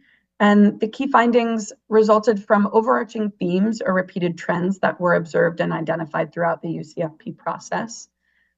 The key findings themselves are intended to be short statements to summarize the main findings of the plan and really draw out the most interesting nuggets throughout the analysis process. And within the draft, each of the key findings contain much more information in the plan, but I'll read these like the 6 summary statements here for you now. The community is active, engaged, and vocal about their desire to protect trees in the city. Lake Oswego has a dense canopy and should prioritize canopy management and maintenance. There are several areas where commonly held beliefs and perceptions by the community do not accurately reflect the city's urban forest management. Lake Oswego needs an updated public tree inventory to make informed urban forest management decisions, and Lake Oswego's tree maintenance responsibilities must be clarified. Next, I'll discuss the strategic plan, which aims to increase operational efficiencies and encourage streamlined coordination between departments, decision makers, and community members for a sustainable urban and community forestry program. And what you see here on the screen are the 5 guiding principles of the strategic plan within the Urban Community Forestry Plan update, which sets the tone for the strategic plan and guide the city's implementation of the document in managing its urban forest. And these 5 principles encompass feedback collected during the community engagement phase of the project and then throughout the development, the plan development processes. So I'll read the 5 guiding principles now. We have a sufficiently funded urban forest, a maintained living asset, an enhanced quality of life for community members, a resilient urban forest that is well prepared for climate change, an urban forest that balances trees, housing needs, and infrastructure. So within each of these guiding principles, there are multiple different actions that make up the strategic plan. There are too numerous to list on the screen here, but you can find these specific actions on pages 48 to 52 of the plan. And I'd like to mention each of these actions are organized by timeframe to guide an implementation of the plan. And the implementation plan will be established and created in the next phase drafts of the plan.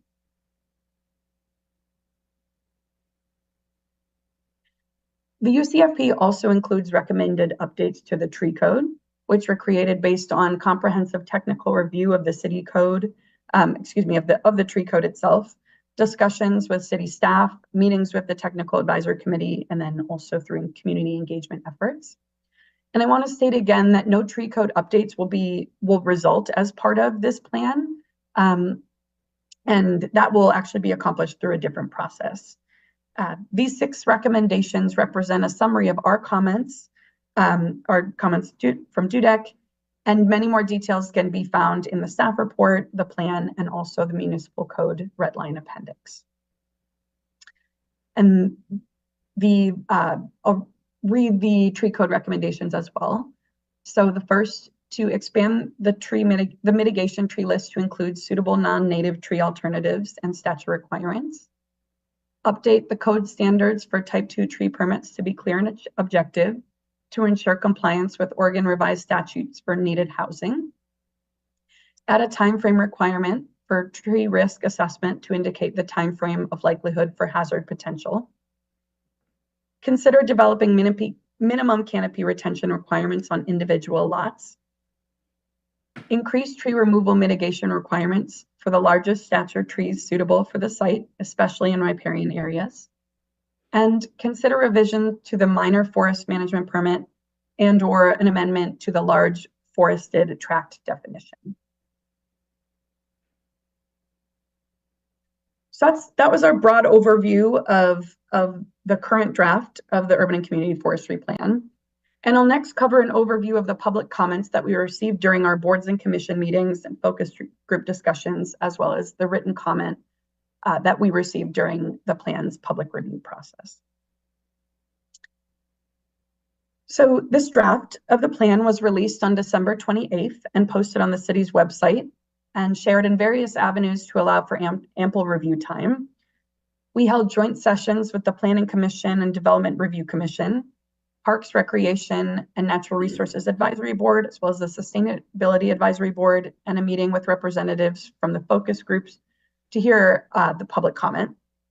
And then we also received 10 written public comments. And a summary of the comments and discussion, the summary of the comments and discussions that were received during each of these meetings were included in the attachment to the meeting materials. And I'll discuss a high level of overview of these comments that we received, but keeping in mind that there are lots more nuances within each of these meetings. So the first comments I'll discuss come from the board and commission meetings. And I'd just like to mention there are repetitive themes between each of these groups as well. But a high-level summary overview, we heard the need to address the threat of wildfire. And Also to improve city urban forestry communications regarding tree permit applications, increasing transparency. One of the ways could be introducing that information in Hello LO newsletter. Also to increase the focus of this plan on the management of the entire urban forest ecosystem over the maintenance of individual trees. We also heard to consider other options for mitigation with an equal sustainability action besides planting a mitigation tree. We also heard to improve the vision statement so that it's enhanced with more specifics or objectives to meet. And then also discussion or inclusion of equity within the vision statement, guiding principles and actions to meet council goals. In terms of the public comments that we received, the written comments, as well as some of the focus group meetings that we had, were to increase the focus on the management of the urban forest ecosystem, also soil health and invasive species, over the maintenance of individual trees. We heard there's preferential treatment towards developers with regards towards granting tree removal permits. An interest to make sure that the tree code is updated to be clear and objective. We also heard kind of repetitive mention of issues with the LiDAR methodologies that was used in previous canopy cover assessments, and to include actions or recommendations that more analysis for future LiDAR mapping improvements would be recommended. We also heard to consider a staff urban forester position to aid in coordination of all city departments and urban forestry activities, and to also increase funding of the urban forestry program. So for the remainder of our discussion today, I'm looking forward to hearing your feedback on the plan. I know several of you were in some of these previous meetings that I mentioned, but you all have likely lots of questions and comments and feedback. And I would like to start with the questions that were shared in the meeting materials, and then also happy to discuss any of the questions that you have. So I will just lay out each of the questions here. The first is, does the vision statement of the UCFP reflect the ideal vision for the state of Lake Oswego's urban forest? Are there additional key findings in the UCFP that should be highlighted? Do the guiding principles of the strategic plan reflect the Lake Oswego community's values and priorities for the urban forest? Will the actions in the strategic plan help the city progress towards achieving its vision for the urban forest? And are the recommended amendments to the tree code in alignment with community values and priorities for the urban forest? And as I said, I'm also happy to answer any questions that you have, and happy to open the floor for that. That's great. Thank you. Thank you, Ms. Beisinger. Well, I think we should maybe just go, by each one, because there's a lot to do all at once. We'd be sitting talking 15 minutes apiece. So let's start with the first question. And Ms. Linda, will you let me know, please, if our colleagues have their hands up on the Zoom? So the first around the vision statement. Does anyone have any feedback or comments on the vision statement they'd like to share? Councilor Afke. Is it possible to go to that page so we're all looking at the same document? It is on page Roman numeral V. Oh. I can put it on the screen. Great. Oh, okay. We like the questions. We'd like the questions too, though. Oh, okay. Whichever is easier for you, I can leave the question. This is good. Okay. May I ask a question, Mr. Mayor? Of course. What's the definition of community forest? Because I think we may have different definition for that. Like, is a single tree in first edition part of community forest? And I don't know who needs to answer that question. I can answer that question. So within the plan, we have a definition of the urban forest, and that is included in Chapter 3, surrounding the benefits of the urban forest.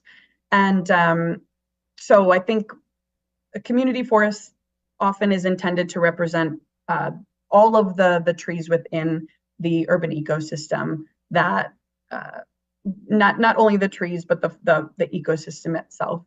And so to answer your question, all of the trees within Lake Oswego would be comprised of the community forest itself. Okay, thank you so much, Mr. Mayor. This vision looks great to me. Thank you, Councilor Afghan. So can I follow up? I had the same question. So are urban forest and community forest synonymous? Yes. Okay. Good to know. Yeah,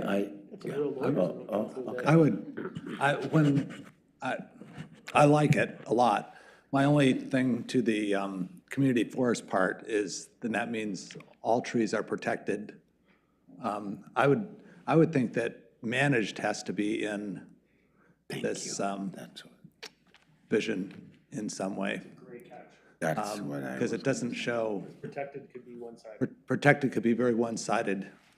While I think we value trees and we want to protect them, I think as a forest has to be managed as a entity, and sustainable forest ecosystems require management. So other than that, I like overall kind of the idea. Feedback? Thank you, Councilor Winland. No, yeah, I was gonna say that, manage is stronger than maintain. We have to manage the forest because, all too often, the trees are hiding the forest, We only talk tree. We don't talk about the forest. Right. And the forest is what matters. It's not individual trees and stuff. It's the forest itself. And I don't know what because most people in Lake Oswego, or in the debate we have, it's only the forest. And when we say forest, people only talk trees. Or it's an ecosystem, it's the ants that lives in the forest. All those things, they constitute the forest, the biotop, or, all that things. If we don't manage that, we won't have a forest. Trees are dying because they invade. What we even invasive species is something I have a problem with also, and non-native or all those things. But I see in the forest that, for example, at our school there, the watershed council is intervening. They're controlling the IVs. So like forest controlling, we can say those species that are killing the trees or that are bugs or that are, even Mike is telling me about some plants that are very bad for us as plants. How to control that is part of the forest management, and we have to think about it. But people is always, oh, they cut one tree, they did this. It does not help. We need to go. So I agree that maintain, if you even say manage, because manage include maintaining. If you manage the forest, we're maintaining it, we're protecting it. Mm-hmm. So it's a management of the forest, and that's what we need. The city may have someone in charge of that. We should have someone full-time employed whose job with other people is to maintain the forest, talking with is to manage the forest, talking with the watershed, with all the folks that are interested in the forest. So that's my view. Thank you, John, for that. Thank you, Councilor Mook. Yeah, thanks. Councilor Raff.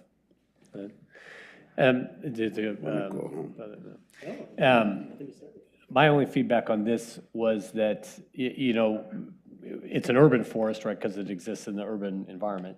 And so, and we strive to it's hard to create a balance, really.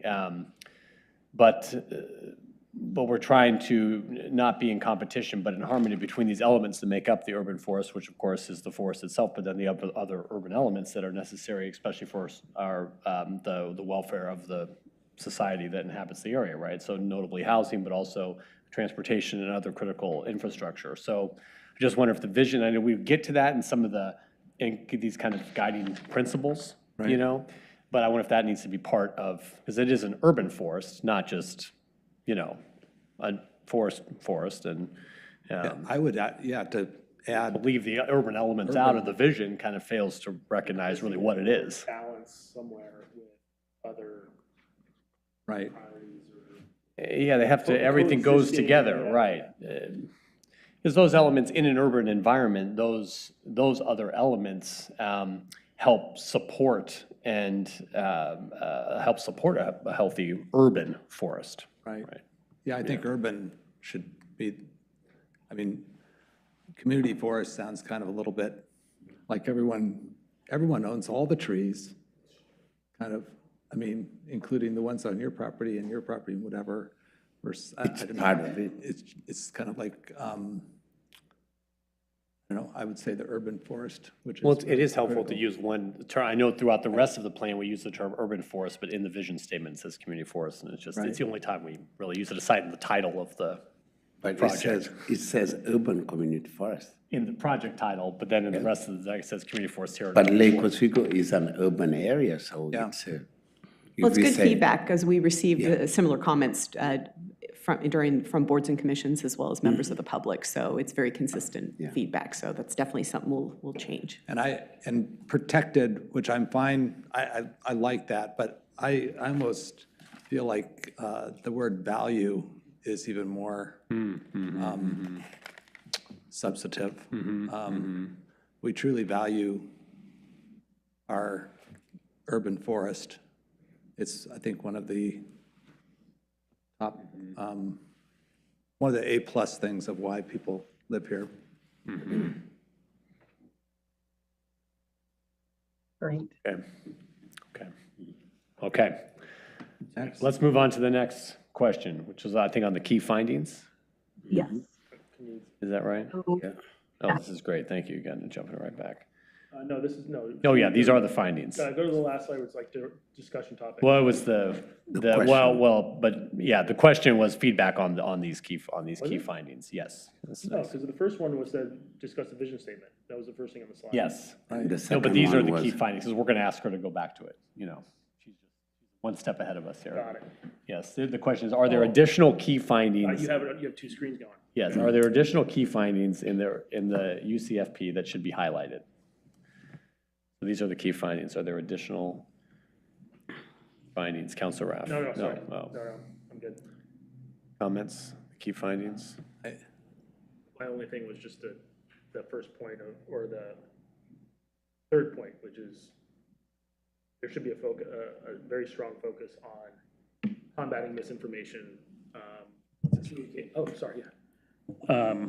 It's not an addition, it's amplifying the third point, which is how can we share information more regularly, more comprehensively to kind of combat the misinformation that we regularly hear from both sides, and making sure everybody's got the most relevant, updated information, and helping them understand what's happening without.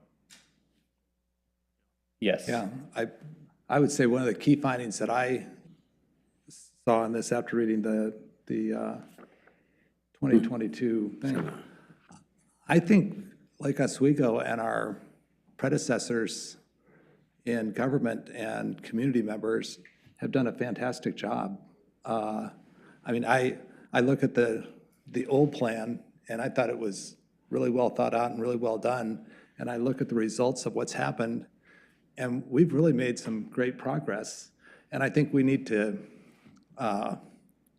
concentrate on some of the efforts and what we're doing right now. It's throughout the report of different things that we're doing well, but I think that's a key finding in this, is that we're currently, I think we're on a really good path, and we've done a lot of great work. And we need to obviously fine tune it and keep that moving, but I do want to recognize that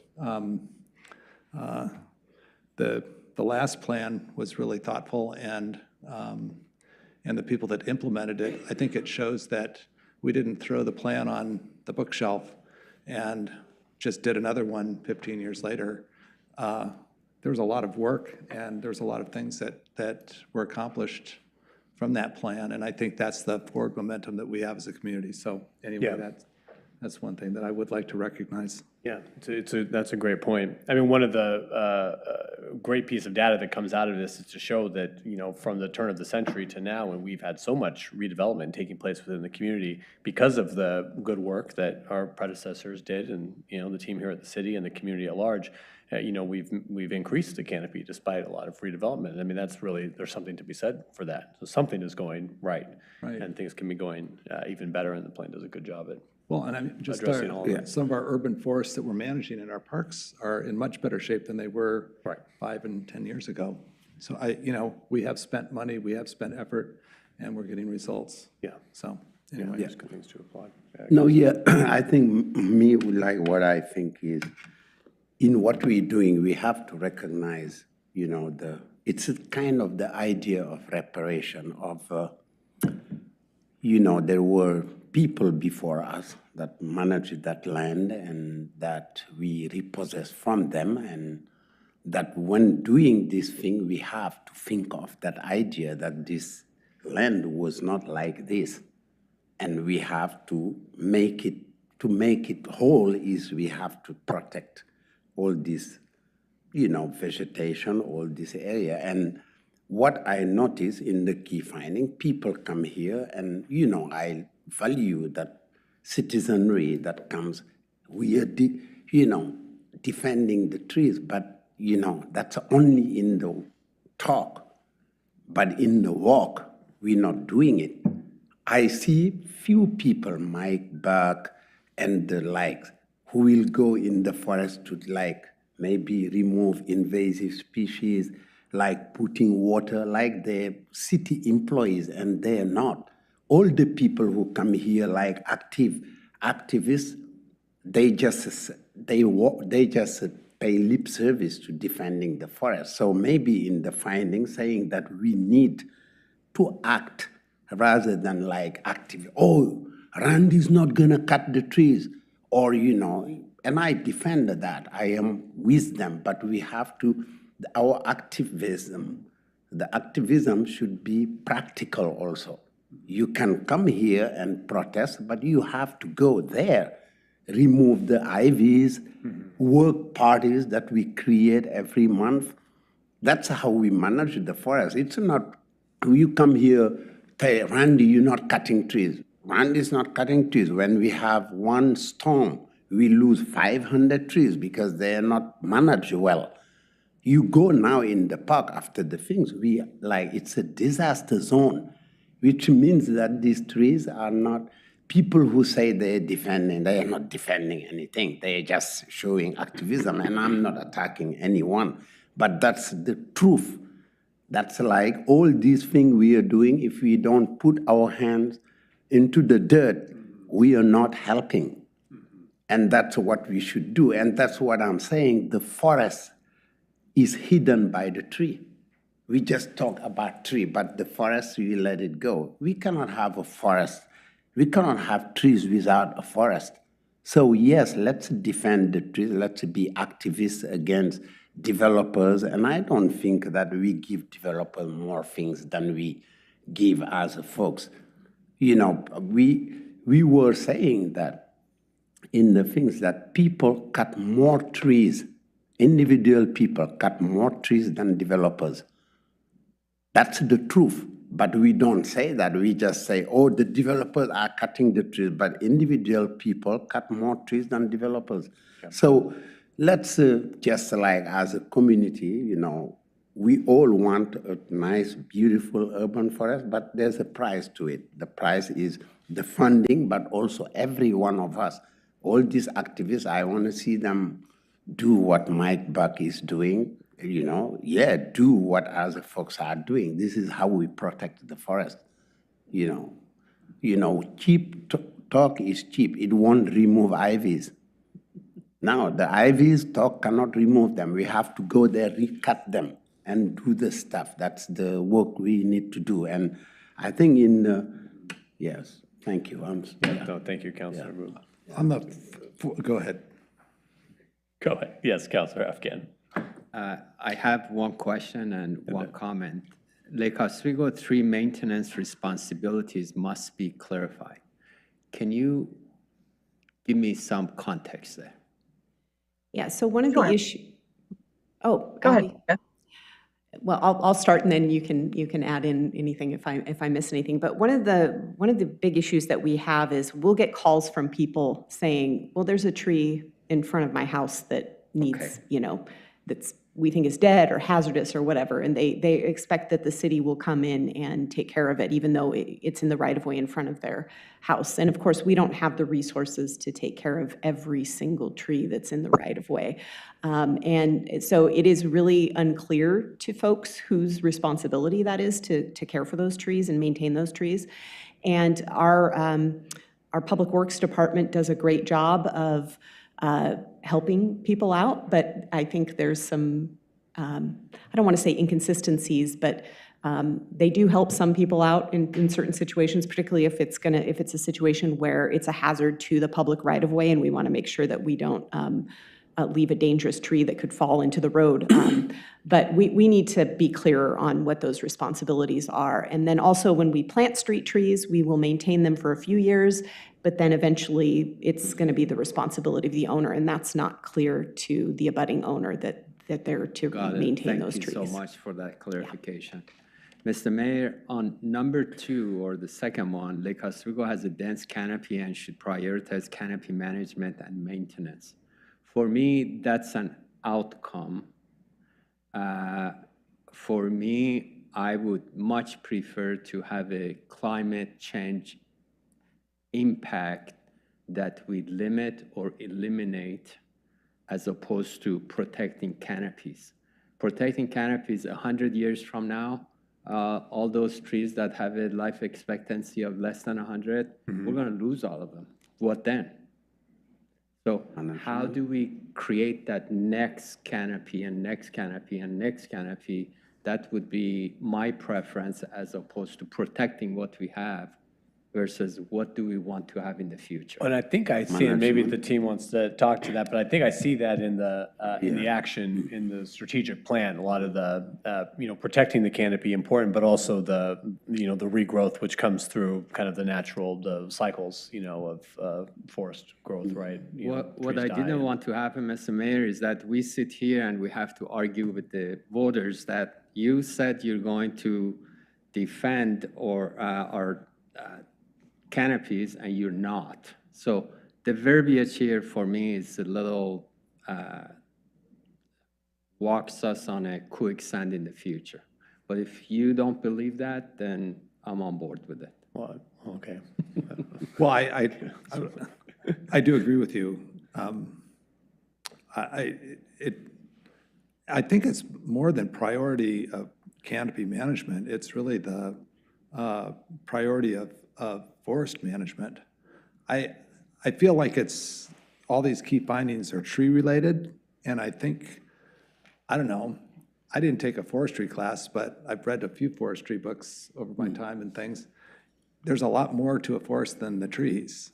And I think there was, I don't know whether it was intentional or not, but I think one of the key findings out of here that I read in all the data is that we have a huge invasive species problem that is killing the frickin' trees that everyone's trying to save. And if we don't have that highlighted as a key finding, then I don't think we're doing our job. I think we're looking at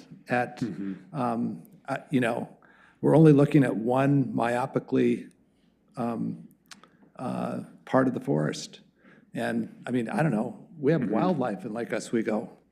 And we have deer, and we have little rabbits, and we have lots of squirrels, and we even have a mountain lion next door in West Lynn. I mean, this is a forest. So I think what the point you're trying to make, and I completely agree with what you and Councilor Afghan are saying, which is, I think when we talk about the strategic plan, we need to pull up to 30,000 feet. And it's not just about the trees, it's about a more holistic approach to what we're doing. Wildlife, water, invasive species. I mean, great point. You cut a tree down right now that looks dead and you open it up, it's full of whatever bugs those are that are eating them up inside. So you can say you want to prevent trees from cutting down all you want, but they're still going to come down one way or another. And I think what I like, where I feel like this is going is I don't like the word protect in any of this work, because it does put us in a very awkward path in the long term. I think the complete and use of the word management throughout this work is the word that we need to focus on, because that encompasses protection in certain circumstances, conservation in others. Conservation is another great word that gives us the flexibility to do what we need to do. But I don't, like what Councilor Afghan said, I don't want to get in position 10, 20 years from now where, you know, we get told, well, no, you said protect, which means you can never cut a tree down. That's not the purpose of this. So we need to just, I mean, it's a grammar vocabulary lesson or exercise more than anything, in my opinion, but the intent is 100% there. And also fire, I don't see fire prevention in this at all. Did you guys want to talk about that, how the invasive and pest management didn't rise to kind of a key finding? Or climate change. It's interesting that none of the threats to the forest show up here as a key finding. Yeah. Right. That's a good point. Yeah. I mean, go ahead, please. I didn't mean to, I thought that was a question addressed, but please feel free to continue. No, yeah, that is a question. Just why climate change, why the threats to the forest don't appear in the key findings? So, Abby, I can talk about that if you'd like. Sure. Hi, everybody. Might as well say something since I'm here. So in the State of the Forest report, there were major findings about the threats, which included invasive species, wildfire, drought stress, development. I think there were 5 of them. Yeah. There was a whole chapter in the State of the Forest report that made those findings about these are the threats to our urban forest. I think the key findings in this plan are more, and Abby can speak to this, they have more to do with what DUDEC learned from all their public outreach and research. I mean, go ahead and speak to that, Abby. Yeah, so I would say that these key findings, just as Morgan mentioned, we're really building upon the great work that was done during the State of the Urban Forest, and then taking all of that information and kind of moving forward with the key findings that we learned through the analysis work, and then where the city can address or adjust its resources to move through with its strategic plan.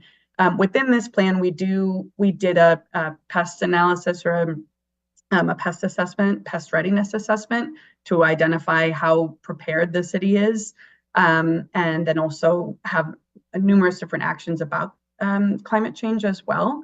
And so I also just want to mention each of these key findings. These are just like the bold summary statements. There's a whole paragraph that goes along with each of the key findings within the plan. Right. So what you're reading here now is really just a snippet of what else is encompassed within each of these findings.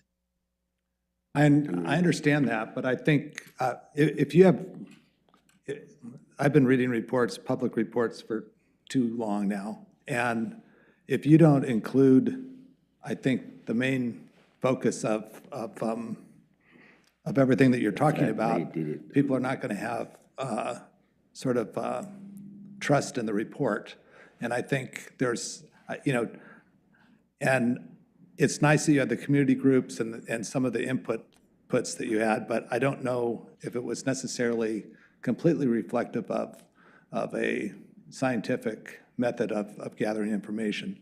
So you certainly have special interest groups that have visions of what they want to change, and they're the most active, and they tended to be throughout the report. I think some of the work that you did on this was great when you did identify, and to your point on, they did talk about fire, they did talk about invasive insects, and then invasive plants and whatever. I think it's holistically the whole thing that we have to look at. And most, I'll just be upfront, love the people that are advocates for the trees. I love them. They're all wonderful people. But They have their point of view, and I think we represent all of Lake Oswego, and we have to look at holistically what people want us to do to manage the urban forest. And I think that includes, listen, I've had so many phone calls last summer about fire. People were scared to death that a fire was going to come through Lake Oswego. Now I get a whole bunch of phone calls and conversations about falling trees because of ice storms. And I said, well, it's an interesting conversation because it's real timing and we're talking about this. And so I don't hear those voices of saying, I'm scared to death to be in my house with my kids and have a tree fall down on me, and you're telling me I can't take that tree down, or that... I don't see where you're getting this whole this narrative around not cutting trees down. I don't see where are you pulling that from in this report? What I'm talking about is all the, what I'm saying is that this is mainly identifying trees on these key findings, and I don't hear anything about what we talked about before, and I think it's important. I want us to be careful that we don't make kind of disparaging remarks around the people who have participated in putting the plan together, because it is a diverse group of people. I just don't see how you're linking that to what's here. Let's just kind of stay focused on the findings and not get into the people's intentions who participated in public comment and everything else, I think we have a other avenue of public comments to us as well that need to be represented. That's all I'm saying. If people want to participate in making the plan, everyone had equal opportunity to participate in putting the plan together. So I think we just need to, I'd like us to focus on what's in the plan and our good feedback that we have on it, and not assign motives to people who did participate. It's just not fair. Okay.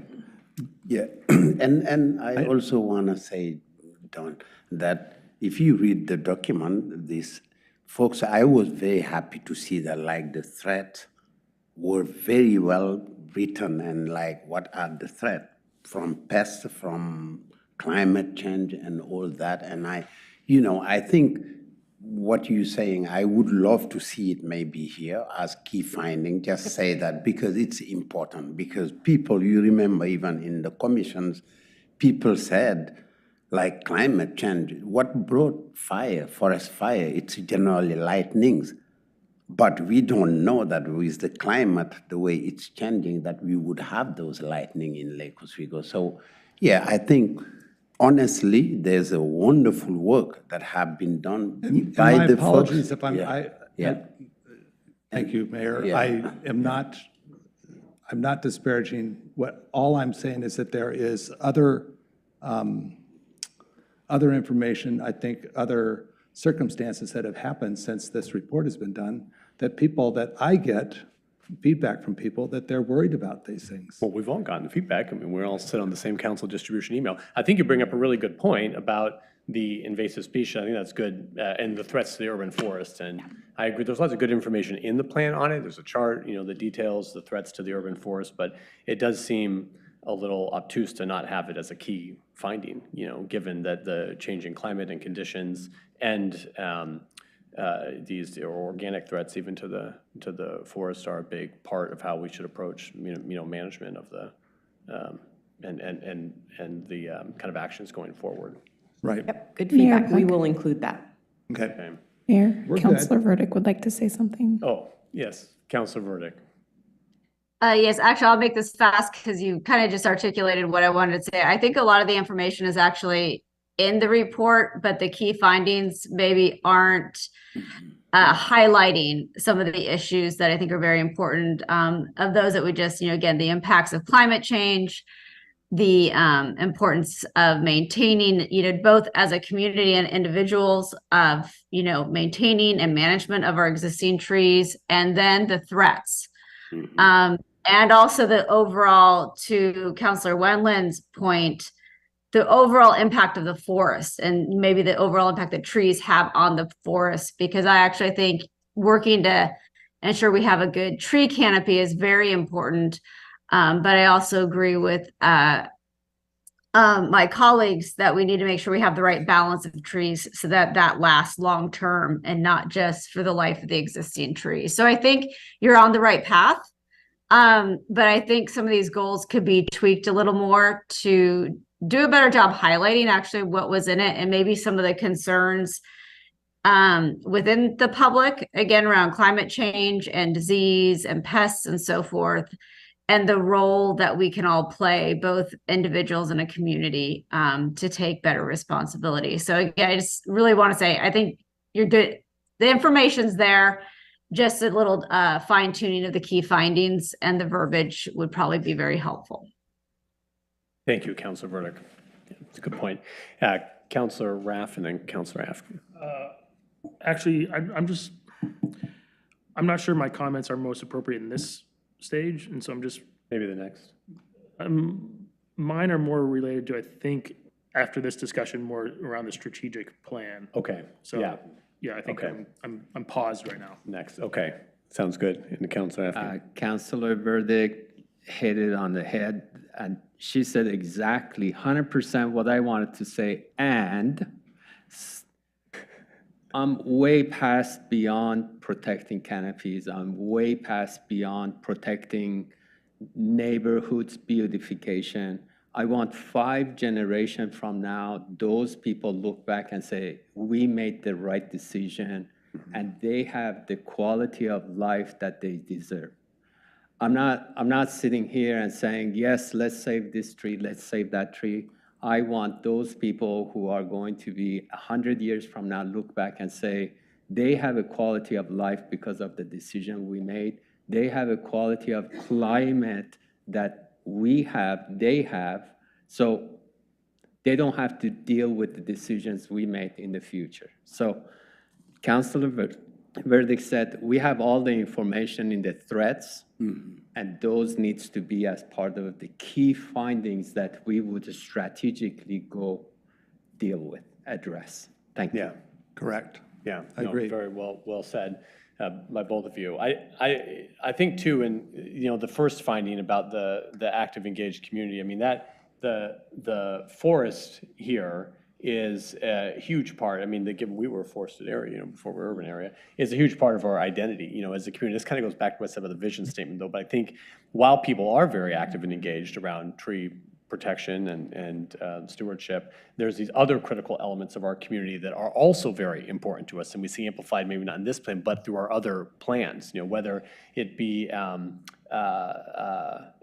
specifically housing. And it's a huge part of our social fabric. And I see when we see these things start to come in conflict, they really start to kind of tug apart at the community fabric a little bit. And I would say that our community at large really wants to find ways to accommodate growth and change in a manner that's consistent with good urban forest management and stewardship principles. And so it's kind of a balancing, not this absolute, where we're going to have a housing production strategy plan over here. We don't want that to be in conflict with our urban community forest plan. I think so. It's good to find through the findings, maybe taking it a step further, like because we have these very important goals that we're working on simultaneously. We have to find, and because we know the community is very passionate about housing, we identified housing as the biggest threat to the community at our board and commission summit.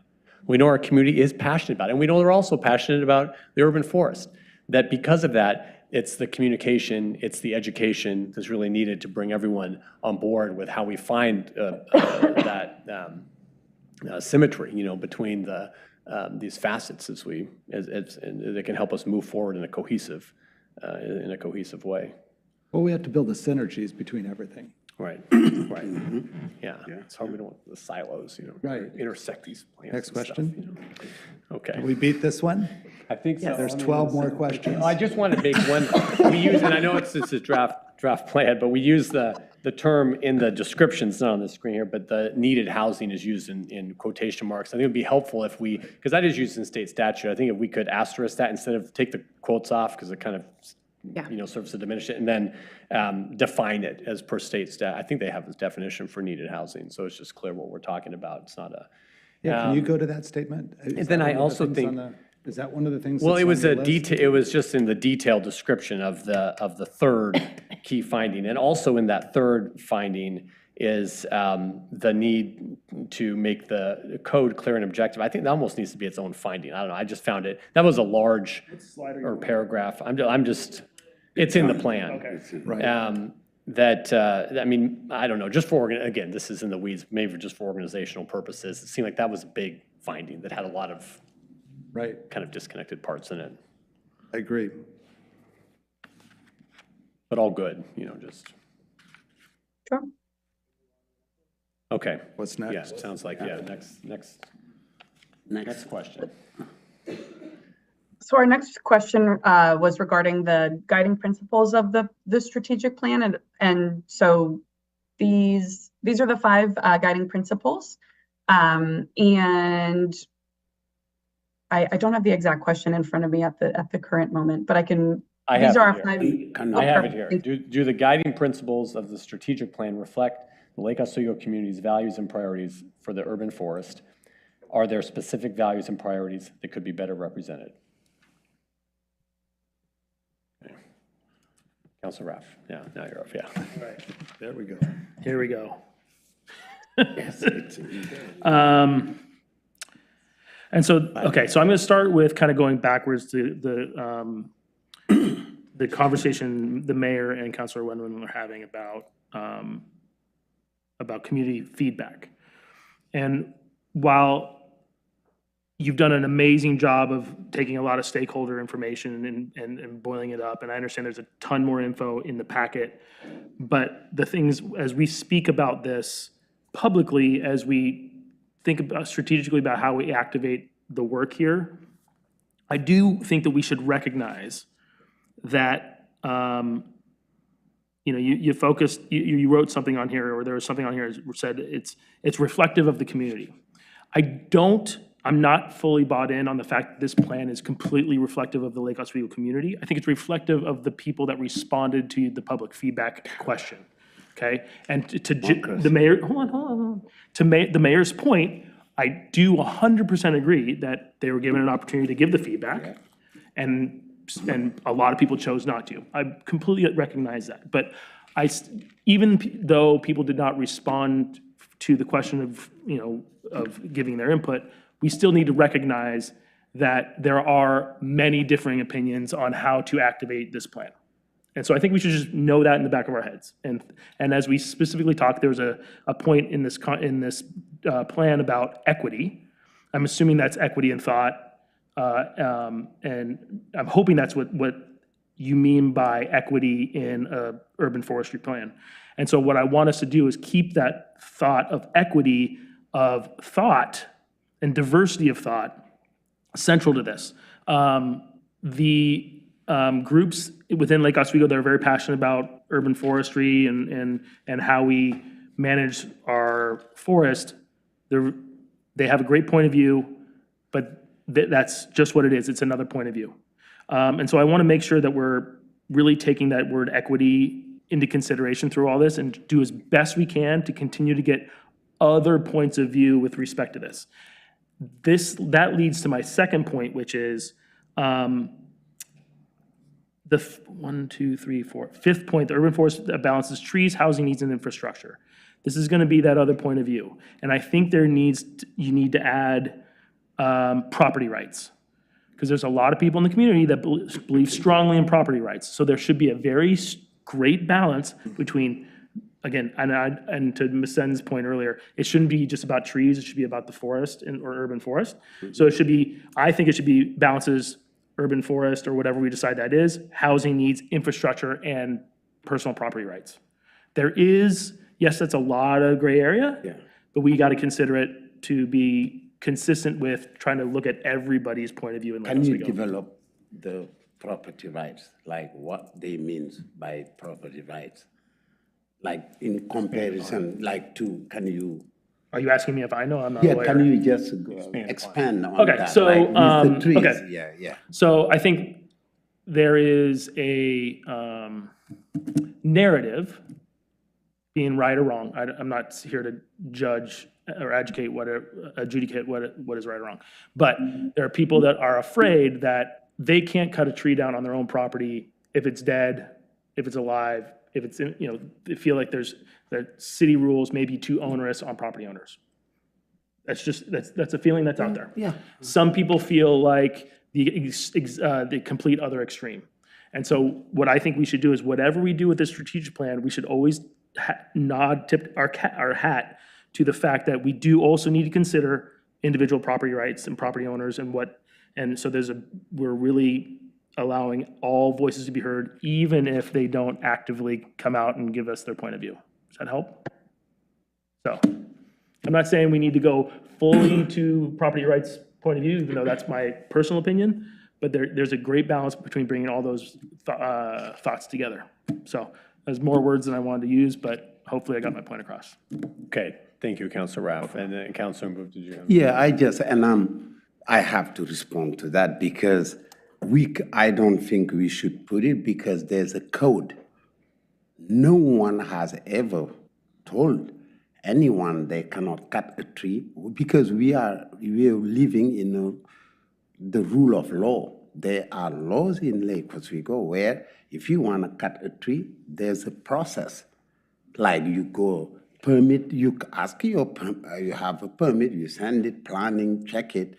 Even if planning says no, you have the right to appeal. So they have all due process.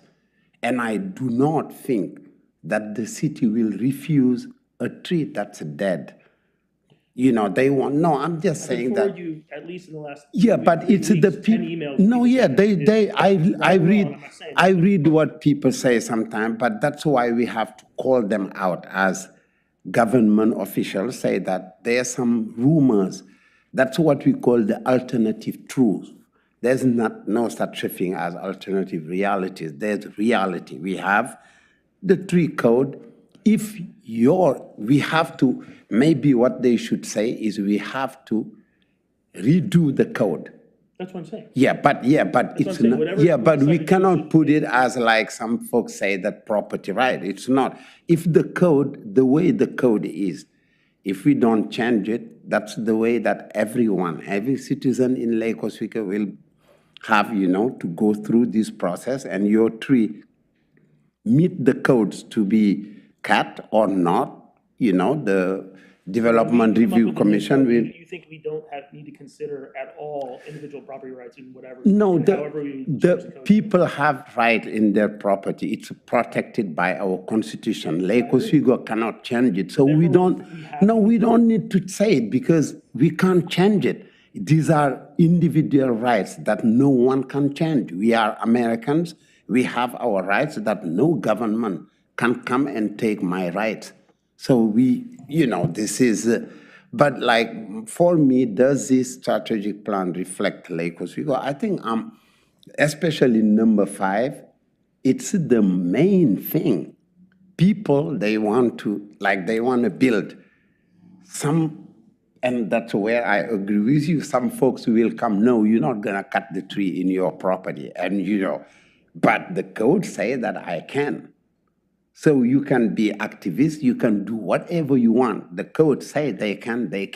And as I told the people, and I can disclose my belief, I believe, and I told the mayor that if you come to my home, we have trees that are hundreds of years, we don't touch them. In my belief, trees are as important as us. The reason I was taking like a bias was I don't want to participate in cutting trees and stuff like that. But that cannot, government transcend also our belief sometimes. You have to work with what you have. That's the thing. So for me, we have to have a code that's comprehensive, that's very clear and objective, like they say, which is also very difficult. What is clear and objective when it comes to cutting trees or doing so? So for me, honestly, you did a wonderful work on this, an urban forest that balances trees, housing needs, and infrastructure. We wrote a piece, the mayor and I, and this is the main thing. Yeah. We need to have an urban forest, but we cannot tell people, folks, you cannot develop. So how are we gonna build housing? How are we gonna do it? I have a property that have some trees, I wanna build a house, and we say, no one can cut trees. Everyone who's coming here to protest against cutting trees, left a house where trees were cut to build that house. So we have to have that in mind and say, what is normal? We know that there are some trees, we cannot cut them. You can take an alternative to not cutting them, but others you can't. And our staff, they come, check it and say, hey, if you leave this tree, this is a danger on the property, or there's the grove, once you remove this, all of them will be weak. So things like that. So I honestly agree that the strategic plan reflect all the things that we are doing. There's, in the number 5, you have the tree huggers like me, they're reflected there. You have the people who blanket cutting of trees, that you have them here. You have developers, you have the needs of the Lake Oswego said last time in January that what we need is housing. This is the existential threat of Lake Oswego, is the lack of housing. We have it there. So honestly, you know, everything, a resilient urban forest, that we should insist that in Lake Oswego, people live longer than places that do not have this canopy. This is a fact, science fact. People who live in these areas, they live longer than people who live in industrial areas. And that's, you know, yeah. So I see, I just want to, and I see Councilor Afghan waiting patiently. I just wanted to check with you. These are good points to Councilor Rouse, also good points around. I mean, is there anything that you would add in terms of the actions under guiding principle 5, or is it just on the I would add title? the needs of property owners. But I'm talking like a specific kind of action item.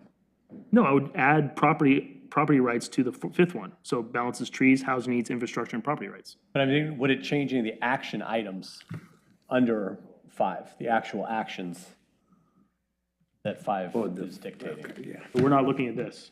No, I mean, I see what you're saying. I think in general, right, I mean, we start as a city with, like, everyone has every right to do whatever they want, then we have a code, you know, to kind of. And I understand, but I think you understand what my point is. Just, all I'm saying is we got to call it out so people know that we're thinking about all the different angles. That's all I'm saying. And I think that's what this is one's getting at, right, is a balancing of these different. And my point is because I doubt that a community member, unless they're part of Love LO Parks, is going to read this, okay? Unfortunately, that's just the case. No one's going to, I mean, it's like we have 2 people who watch our YouTube channel, okay? So, and so if the only thing that people see is this, what's on the PowerPoint, and you're a property rights advocate, you're gonna immediately raise your hand up like, whoa, wait a minute. So I'm saying like, hey, it's gonna make our lives a little easier if we just put it in there. Okay, I hear what you're saying. Mayor. Councilor Afghan, who's, Trudy. Okay, we'll go with Sorry, Councilor Councilor Afghan, Corrigan. and then, okay, we'll go Councilor Corrigan then. Okay, Councilor Corrigan.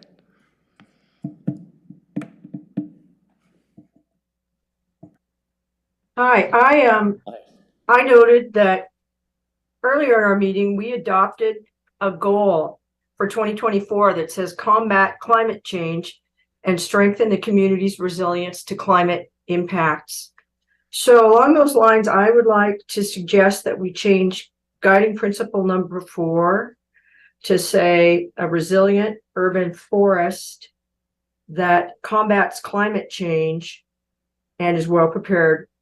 Combats climate change and is well prepared for resilience. But I'd like it I would like it to represent the goal that we all agreed on and voted on. And what I'd also like our statement to do is make some kind of an acknowledgement that the trees absorb carbon from the atmosphere. That also helps to reduce our greenhouse gases, which we have also made a commitment to do. And I think we're required to do that by the state. So is there some way to acknowledge that with number 4 in the guiding principle? Would be my question. Good question. Is that addressed in the plan anywhere, Councilor Corrigan's point? Within the definition of number 4, it has, we talk about reduced urban heat islands. We talk about increased energy efficiency, resilience to storm, drought, heat, pests. We don't specifically mention carbon though in that definition, so we could add that to that guiding principle. I think you did mention it. I remember reading it in the plan itself. You had statistics on. Yeah. I guess one of the things I'm trying to get to is I would like to see our plan take a posture of combating climate change rather than simply being resilient to it, because it's a goal we just passed. We agreed on it. And I think it's a little, it's something we want to see happen. So thank you very much. Thank you, Councilor Corrigan. Yes, I know. The trees play a role in climate mitigation and then are also themselves impacted by the lack of it. So, Councilor Afghan. As you can see, this is a very passionate conversation. I know it would be. There were several things said that I'd like to go over them. Councilor Raff, I am a strong believer of private property ownership rights, black and white. By the way, I'm ready to step in it right now. So, having said that, I also believe that anybody doing whatever they want on their private property impacts anyone else, that comes under our guidance and our codes, right?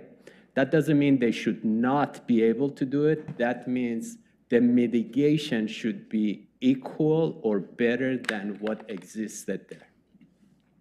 And I do not believe cutting a 40-inch diameter tree and replacing it with a 2-inch tree is a good mitigation.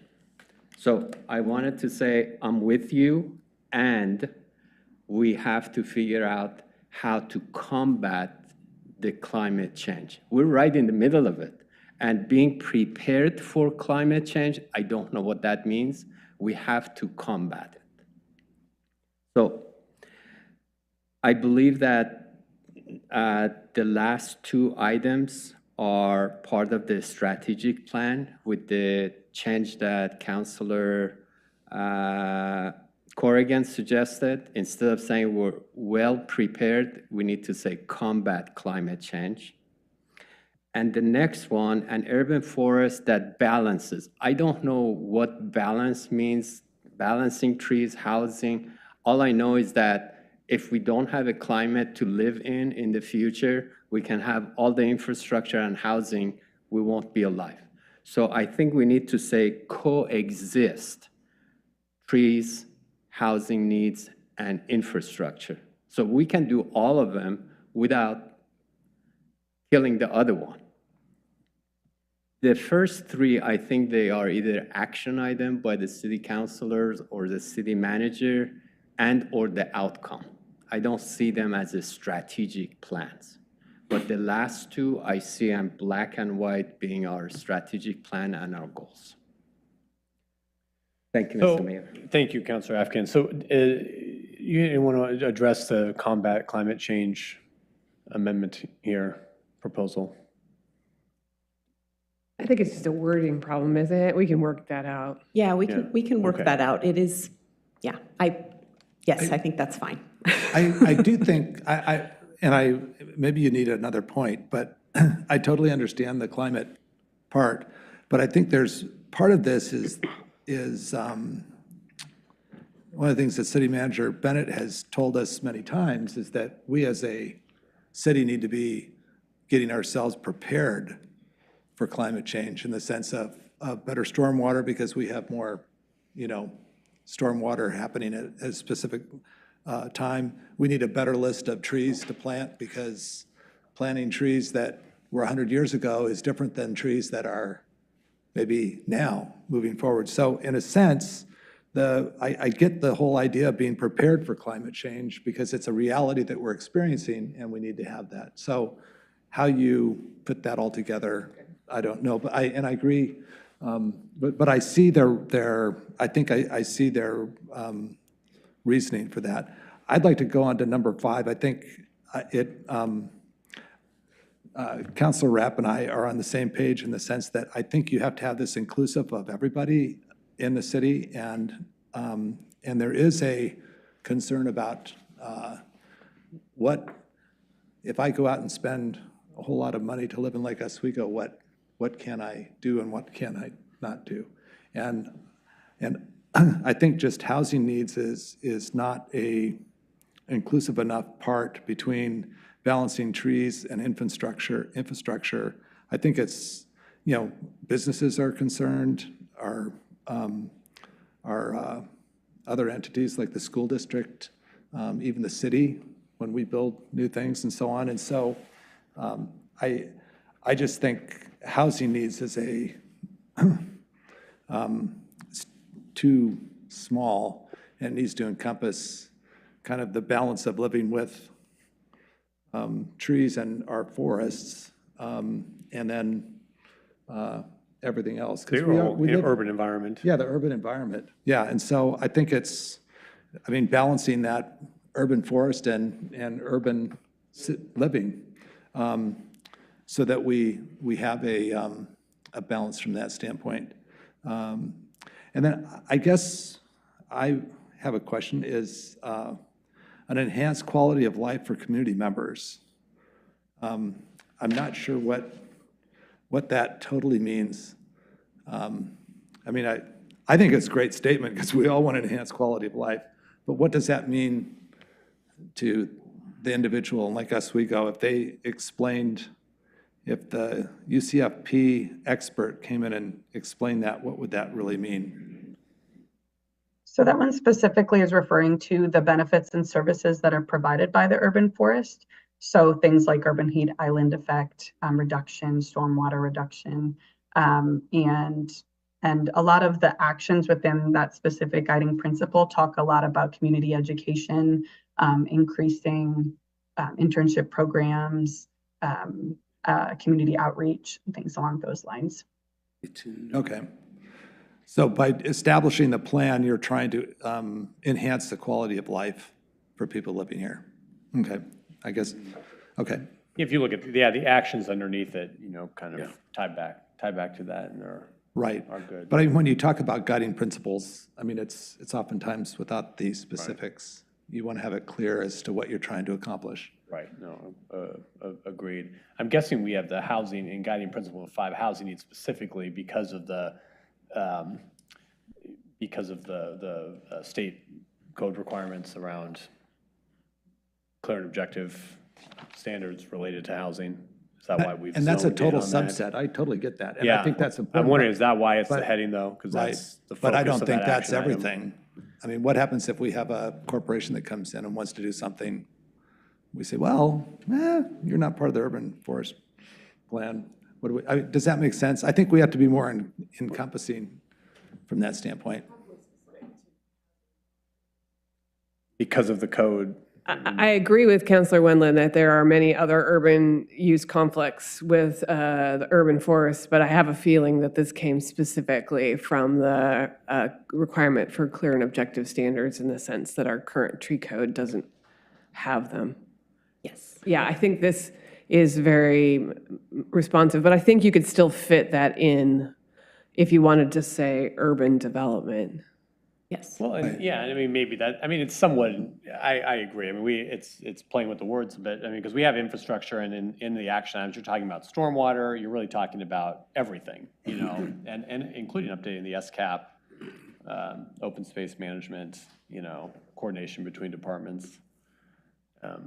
Right, but I just feel like it's a guiding principle for me that one of the things why people come to Lake Oswego is our forests and our trees and whatever, and we balance it. I think we've done a pretty good job of balancing it with everything else. Right. And if you look at, I told the mayor this morning, I said, what if we got a picture of first edition before first edition was first edition, and it was clear cut, and now it's one of our most dense forests.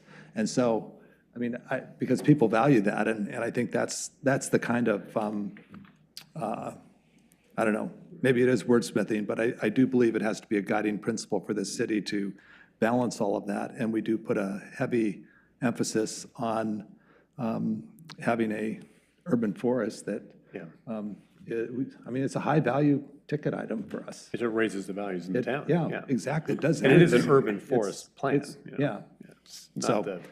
But it's more than just housing needs, so. Right. Yeah, but if we say that property right, that because it's my property, I cut whenever I want to see Mountain Hood, it's blocking, I cut. we won't have a community but that's an not urban. what- No, Yeah, and but that was that's not the about that. point. No Yeah, one's but- talking Councilor about Raps. Totally misunderstanding. Yeah, No, At I am point not. did I say you can go across, one's you can talking like about that. No. yell at your neighbor. For No, the, we get the point. I think- Everyone gets- I think let's not Councilor Raps- use hyperbole to get your point across. Right. okay? I think Councilor Folks. Rapp's point is very specific, that it does include, we do have to make sure that this doesn't set off any triggers, you might say, for people to all of a sudden say, hey, are you reaching into my life too much, or you're not? And that's the balance of government, okay? And that's, whether you're talking about trees, or whether you're talking about code, or whether you're talking about, traffic enforcement, whatever it is. And so far, we've made everybody happy, according to our survey. Let's keep our trend going and just keep everybody happy. Yes. So that's, I think, your point. But Councilor Rapp. also research is based on people who respond. Like you cannot Yes, yeah, I know. anticipate people that have not we covered, responded. I know, Come we on, covered- I we mean, covered- no, yeah, we have, yeah, but also we have to work with Okay, the. moving on. We're moving you on. know. I'm sorry, we're moving on. Okay, I have some feedback. Wait, what's the next one question? action, no, we're still on the action plan, I'm sorry. Oh. One action that I think we need to put somewhere is an action to identify kind of the items that come with the cost. And so we can put, I know there's budget, as one of the actions, but this should be a specific to kind of look at. There's a lot of good actions in here in the strategic plan. Some of them are easy to do within the current scope of our operations, but others are clearly going to be additions, and we should definitely identify some kind of a budget around those specific items so that we can plan and budget. I'm glad you added that because I had a note that said we should understand and assess what is needed internally. Yeah. Right. That's key. I It's did key, too. because there's a lot here, a lot of good things. And maybe just to better understand, in the final document, the definitions, the timeframes, what is short-term versus medium-term? And then I did have a specific, well, I'll ask that last. One thing I felt that came out in some of the community feedback from boards and commissions that I'd agreed with a bit is how we kind of can program the urban forest to form connections between residents and the forest itself. And how we connect people with the forest. I know Morgan knows, the more through the great programs we do with the kids, the more we can get people in learning stewardship and just connection, human connection. We all feel connected, but a human connection with the forest is what creates lifelong stewards, who then do make the right, who make those good decisions that I would see, that we see kind of wanted to come out of this plan, Exactly. Partnership between the city and the school districts to teach stewardship into the parks. We do. I know a lot of that at Lusher already. We can do that into the forests. And this kind of fits into also how we can incorporate the community into the plan. And it's touched on a little bit, but finding those ways to really get the community actively involved. And some of that does come out. Someone on the Parks Board brought up a great point about just access into nature, to form those connections. So how we create that equitable access to our nature areas. And I think the plan does a great job identifying the areas of town where we can do, it's not necessarily open, public land access, but where we can look at where through the forest, the state of the urban forest, where we were lacking in canopy, and to strategically use our tree fund to dive into to mitigate those areas where canopies need, especially around the stream corridors, which is the canopy is so important. Okay, that was, but I had one specific about one. Let me just look. 1A and 1. I asked myself, what's the difference between 1A and 1D? Well, they kind of just go together. 1D says develop a budget proposal for consideration during the next regular budget cycle. And then 1A is develop a strategy to increase tree maintenance funds because this is tree's age, et cetera. And then, so they were both around the budget. Yeah. And they seem similar. One was identified medium term, 1D short term. And medium term. Yeah, anyway. Not getting Minor down to thing. those That was specifics the yet, D. right? Yeah, I know. They were just both budget items. They seemed. But are you to do it all at asking once. a number or you just say the? Well, no, they just seemed similar goals. They were both around the budget. Maybe they could just be one item.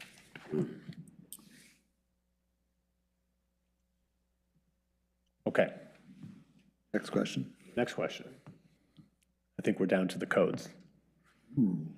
Yes. So for our last one, the question is, are the recommended amendments to the tree code in alignment with community values and priorities for the urban forest? Okay, feedback on the record, and then, thank you, yeah, she's put them up right here. Feedback on the code, proposed code amendments? Well, Okay, can I make a comment? Sure, yes, Councilor Forrest. I read through the code. I don't know, I mean, I look at 4 professionals, I don't know, maybe you don't get in the code so much, maybe you're way knee deep. You are. Okay, you're probably the 4 people in this town that can actually read it and understand it probably. I have to tell you that if I was somebody, I would be scared to death. I would not, I mean, with all the stuff that's in there, it's quite lengthy. And I know that you did some redlining, which was very helpful to help clarify, to make the code. But I got to tell you, unless you have a trained person that knows it, I would say we're not very user-friendly in the common. And I know Jessica has told us that she would like to help change some of that to make it easier and more. But I have to say that it was really tough to get through that. It really was to understand what I could do or what I couldn't do. And there was just so many revisions to it that I would almost, and I know that we don't want to start over, but I would say that it's time to somewhat blow that up and refine it into more clear and concise, or whatever they call it. I know. Great targeted recommendations. Anyway, that was just one of my. You want to blow it up? When you want, well, I'm just saying that it's, and then you add all this stuff on it. I mean, the poor consumer that we're trying to serve won't know. Are these the changes that you had redlined in the draft? Yeah, and what I would point out is this was not intended to be a full audit of the code. This is a high-level look at the recommendations. Like, we need clear and objective standards. We're not saying how we're going to do that, and there's lots of discussions that we need to have, and that's going to be later this year. Once we finish the urban community forestry plan, we're going to be tackling the tree code next, and we're going to need to decide on the scope of that. Right. So there will be discussions about that. But this is intended to be a very high-level recommendations at this point. And of course, when we do the actual work, we'll get into the details. Okay, that makes good sense. Councilor Well, Afghan, go ahead. No, well, do you have something else? Well, I was just going to say, if you want to get into, I don't understand how you, on the canopy, a minimum canopy retention requirement on individual lots. Yeah. And that was for commercial, industrial, Abby, was that just for commercial or industrial? I don't recall that. For the Multifamily, canopy I goal. That, I don't think we specified a specific zone for that recommendation, but it was based on comparisons to cities like Vancouver and also Renton, and there was a few others in the area that have recently instituted minimum canopy retention requirements, so a minimum number of trees to be retained within a lot. And those cities have found good success with those programs, and that as a way to kind of maintain existing canopy within the city is something to consider. But the draft does say, it does not say residential, it just says commercial, multifamily, and industrial. Just FYI. Yeah. And I don't know if that's the intent or not. I don't recall that being the specific intent, unless, Abby, that came from other codes that you were familiar with. That exactly. So for those specific areas, those were in at least what we have written in the code from Renton and Vancouver. These are requirements on new developments in commercial, industrial, multifamily zones. And that would make a lot of sense, because it would be a little bit difficult to administer on residential property, telling someone. Right. So They want to add on the garage and they want to take a, How again, would you? see, that's one of the, right. I mean, this is where it gets down to the details. As soon as you tell somebody you can't do something, then people get involved really fast, and then it's on their radar, and then they call all their friends, and if you have, I mean, it just becomes, then we have lots of people here. And so, we have to. so far, We'd want to learn more about that. we Yes. want to learn, What we're hearing. right. Okay, Councilor Afghani. Oh, Mr. Mayor, this is going to create so many controversial conversation right now. Then don't. Then don't. Then We I'm have asking. to, either you believe in climate change or you don't. It's black and white. Either you believe in private property ownership rights, you believe it, or you don't.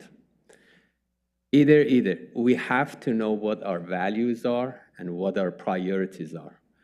If our values are combating climate change, then we go a different direction than what's listed here. I see so much inequity in our tree cutting requirements. How is it possible that a developer can come in and cut so many trees for building one house? At the same time, residents whose existing house, but they have a tree there that they don't want anymore. They can't cut it because of so many different reasons. And to me, that doesn't make sense. I want to combat climate change and have private property ownership rights. So when I read these topics, they make sense. They make sense, but it doesn't address the issue that I want to address, climate change, combat climate change, and also honor our private property ownership rights. Or what's missing? So let's stand back, what Councilor Wetland said, let's stand back and look at the big picture and say, this tree code that was put in place some time ago, it was perfect for the time it was put together, and we put Band-Aid on it and revised it. But for me, right now, this tree code does not work anymore. I want to combat climate change regardless of who wants to cut what and what is the mitigation for that. I think anybody should be able to do anything on their property, absolutely. When it impacts us as a whole, then that mitigation has to be more severe than what we have today. So how do we go about that as opposed to little changes here and there? I'm struggling with that. Okay. That's all I wanted to say. Thank you so much. We're holding on to that. Yeah, I got two bombs. Hopefully this is really simple. I'm a big fan of brevity and simplicity. We have 2 points here related to mitigation. I'm just suggesting you combine those into one, just to make it, Which one? I said there's 2 elements here that are related to mitigation. You can probably just bucket them into one. Is it the 1 and 1 and 4. 4? Yeah. No, 1 and 5. 5. Yes, 1 and, yeah. Yeah, I think, I think you were right. I see. Well, they're just two different. Yeah, I just mean like put them all, is there a way to combine anything mitigation related under one bucket? Well, and I would point out that this is just a high-level summary, and we have very detailed, Right. I'm more talking about like if you're gonna have buckets, you just bucket them up. My OCD is showing its color. I mean, we could have discussions on all these things all the way down. I will say there's a few things that, in some of the weeds, conceptually at the higher level, I feel like there is opportunity for us to manage the process with which we mitigate a tree removal, in the sense that we require somebody to put another tree in. And it looked like if they couldn't put a tree on their lot, there was like 9% that could give the money to write a check to the city, and they could, the city would mitigate that. I think that's a huge opportunity for us to help take over some of the mitigation strategies that would probably work better and have better outcomes if we gave, instead of 9%, if 50% or whatever, a higher, we made the opportunity for somebody who is taking a tree down to write a check and say it's just a cost of doing business, and that the city will have a better way of creating the next forest grove or the next habitat or whatever we want to do that will maximize the effort to get a positive outcome. And to Councilor Afghan's point, it's, you know, I know it's getting into a lot of the tree code weeds, but I look at the bigger picture. If you're going to help the climate control or climate change, you're going to have to think of what does that, and it's not just planting one tree. It's figuring out, okay, what's our strategic plan for creating a offset to taking a tree down here or there. And folks, I mean, we can talk development all we want. I think we learned talk about the different buckets we live in. We got the housing report. I think we have 700 lots left in Lake Oswego out of a whole bunch, thousands, that we can develop. So we're talking, you talk about all this development stuff. I mean, it's 2% of our inventory, folks. So Redevelopment. Redevelopment. Well, there is redevelopment, but, you know, all I'm saying is that when those houses were built, they planted trees and the trees got bigger, and we're going to have maybe a strategy of if somebody wants to rebuild a house and take a tree down, we have a better outcome for maybe making a new forest. So that's the kind of thinking that I think is needed on how do you get those results. It's kind of like, what's the why? Does that make sense? Yeah, it makes perfect sense. And we did have a great feedback from our joint session with the Sustainability Advisory Commission or Board, where they talked about, you know, sometimes when people take trees down, there is no place to replant or very little, and they just plant little trees. But there's other ways that they can offset the impacts, and that could include, you know, solar installations or, you know, other ways that will sort of reduce the carbon footprint, and it isn't necessarily planting tree back, but it is helping offset that impact of losing the tree. Right. Be creative. Let's have it fun. And I think the consumer, our customer, our citizens, they like that. So they feel like they're not totally boxed in. They have some choices that they can make to, you know. Councilor Wendland, one way we could potentially do that is if you cut a certain number of trees down, you're obligated as a homeowner to purchase electric leaf blowers. Yes, exactly. And pickleball. Come on, folks. Mayor Come Buck. on. Councilor Corrigan and Councilor Burdick would like to say something. Okay. You know, with that good recommendation that came out of SAB, I mean, the only thing I wondered about is it seemed you have, you know, tree mitigation, you know, maybe it costs you a couple $100 to plant the tree, and you have solar panel installation, you know, seem like they're in two different, but as great as it is, it didn't seem like that would be a mitigation we could ever require, take down a tree, and we need to see a solar array on your roof, you know, I mean, that's, but I appreciated the idea, I guess if they wanted to do it, I mean, have at it. Whatever. I'm just saying, I think we need to look at what we want accomplished. Intent is great. And because we're not having success, I think that was one of the points in the report, is we're not having a great success of people mitigating. They plant a tree and then it's a 2-inch tree or whatever, and then, you know, no one really goes back and checks on it, and then other people, you know, oh, did they plant the tree or didn't they? And it's just a lot of huge expense where we could put it focused and say, okay, let's plant 150 trees in this area. I mean, like Westlake, you go down Cruz Way, oh my gosh, it's a frickin' disaster with all the trees that came down. I mean, I don't know who owns that, but if it comes to the point to where we could help mitigate and rebuild that forest with the right trees that are you know, on the right list for the next 100 years, that's the kind of stuff that we should be thinking about of how to get that done. Okay. And good points. Councillor Corrigan and then Councillor Burdick. think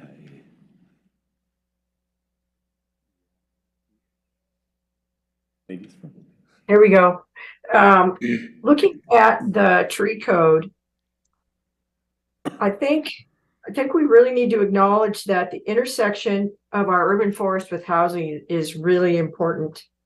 And I really would love to see very careful statistics kept on who's pulling the tree code, who's pulling the tree cutting permits and why. The bottom line is we have multiple masters here and we really need to understand why it's happening. And I'm not sure that we do. So along those lines, I'm thinking about how the tree code intersects with the development code. And some of the tree appeals we've listened to in the last year.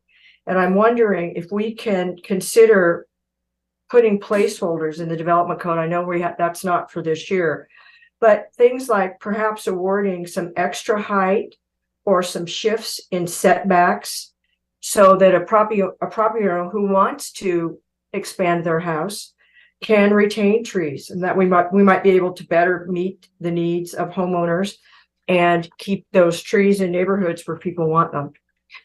And I know that's far off and I might get in trouble for that. The other thing I might get in trouble for, but I'm going to say it anyway, is I would really like to see us increase fines for careless destruction, people who violate cutting permits and people who violate tree protection.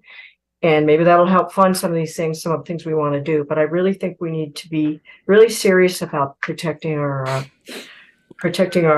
trees that way. When we've made a decision, they've agreed to it and they don't live to it, I think we need to get serious about it.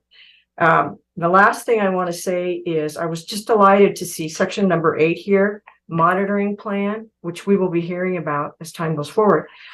And one of the things I noticed when I was reading this was we should have had quite a few state of the urban forest reports that just didn't happen. Yes. They're not there. So I think we need to take adaptive management very, very seriously, have a tight plan that we live to, because how else can we learn and improve if we don't look at what happened, how it worked, and what we need to do differently? So I'll be a big supporter of that when that comes along, and I'll be looking really closely at it. Thank you, Councilor Corey. Yeah, those are great points. I had the same one about, and while it's worth noting, it's few and far between that are really flagrant violators of the tree cutting, but it happens, and when it does, it's very upsetting. I agree that we should, and it wasn't mentioned in here, that we should look at, and I know that comes more through fees when we update the master fees, but looking at how high we can go. We certainly don't want it to become or to be a suitable alternative to going through the process, simply paying the fine. And I know that's what you're getting at there.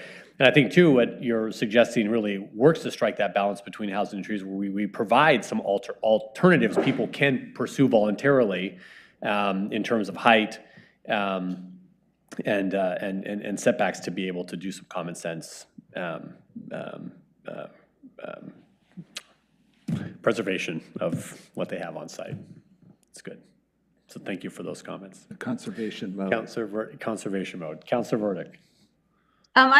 First I want to start with a question. When people pay into the mitigation fund because a tree won't work on their property, does that fee cover the cost of the tree and the maintenance for the 3 years?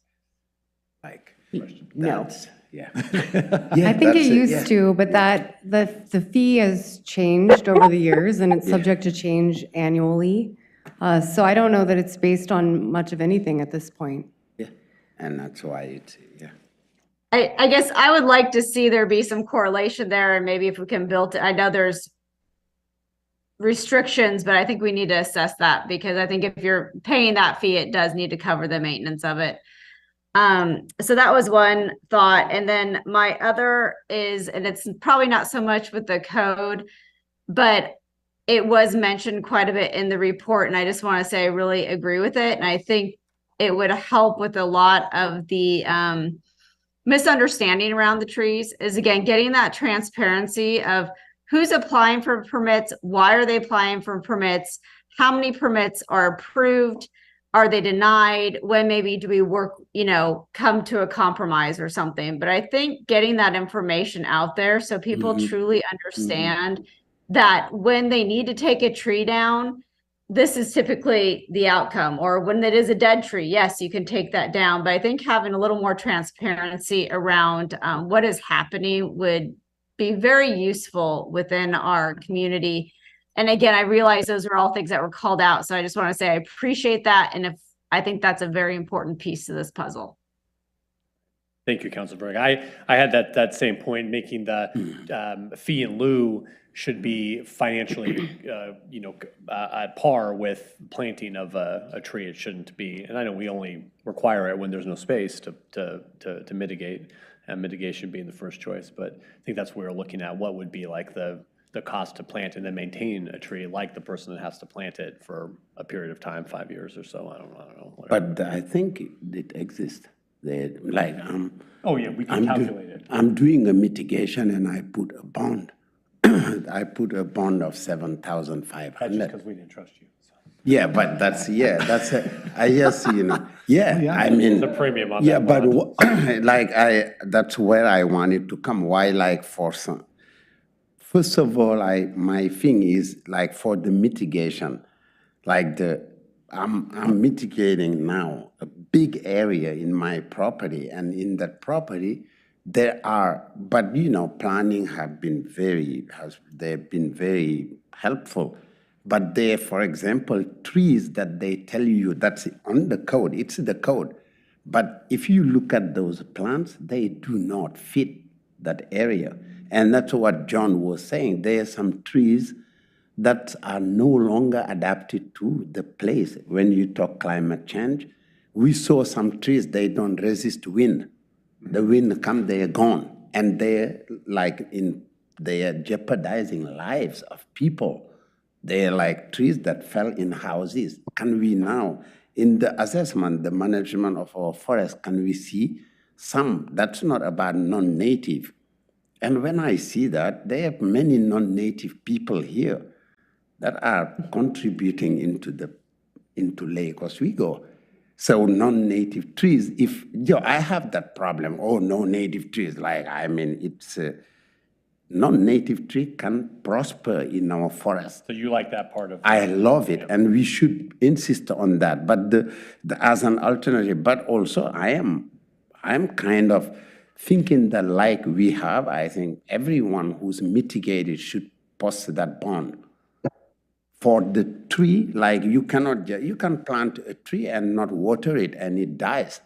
Now, I'm not saying post a bond, but we can say, if you put that money, no, everybody can plant a tree and let it die. And I saw it, and I won't tell, but I saw someone who planted a tree because they cut a tree and the city told them to plant. They came, put the tree, they never watered the tree. The tree died. I bet you the city doesn't know that the tree is dead. So there's all those things, like the management, and it all comes to the management. The city planning department doesn't have the people to go check everywhere. That's right. So in the funding of the forest, there's a funding question. We have to fund the planning department so that they can oversee, because what we say, we should mean it. It shouldn't be just we are talking. We have to put the money where And there's some check on when there's a redevelopment, a check on the mitigation trees versus when it's occupied. Well, before, if it's associated with a building permit or development, we verify that all mitigation trees were planted. If it's part of like a commercial or multifamily, if it's part of what we call a minor development, then there is a 1-year guarantee. But if it's not, there isn't. Once it's planted, we have no program to follow up to see the survival rate. That is true. And I know it sounds like it's a great idea, and it is philosophically, but I guess I would bring this around and say, just one of my guiding principles when we're talking about guiding principles is I look through this, and one of the things we've learned for our esteemed city manager who gets things done is that there's 4 pages, 5 pages of things that action items that you want to do. And I guess, and I probably agree with 99% of them. But I have to tell you, how much is this going to cost? How many people is this going to be? And what are we going to give up in order to pay for this? Because we don't have any additional money to do things. So we're going to have to say, okay, we're going to take money away from another. No, and that's why subject. I'm responding to Councillor Afghan when he says climate change. There's no dichotomy, there's no contradiction between controlling controlling wildfire, controlling all this, and individual rights. That's where I want, honestly, there's no, because individual rights are prescribed in our constitutions. We have that. No one can come, and it's what we were discussing. No one can come and tell you, John, you cannot speak, or you cannot walk in the sidewalk. These are guaranteed. This is your constitutional rights. So we just, that's where I have a problem. Fighting climate change is in this. That's what the folks, I've seen them 3 times present this thing. This is in this. What they tell us to do, if we do it, we are combating climate change.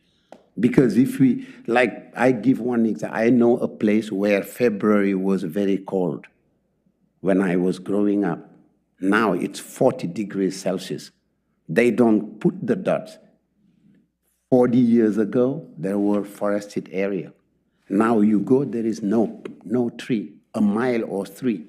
And they are saying, whoa, why it's hot? It's hot because we destroyed the canopy. If we do, the blue zone you were telling Lake Oswego is not going to work. If we are telling people your individual right, you have the right to cut the tree in your property as you want, it's not how it works. There's a code. I agree that we can revisit the code and say, oh, the code has to take into account certain things. That's where. But once it's written, we cannot tell planning that, hey, John want to cut a tree, you have to let him cut it. But planning would say, no, the code say he can't. So that's my problem. That's what we are doing here.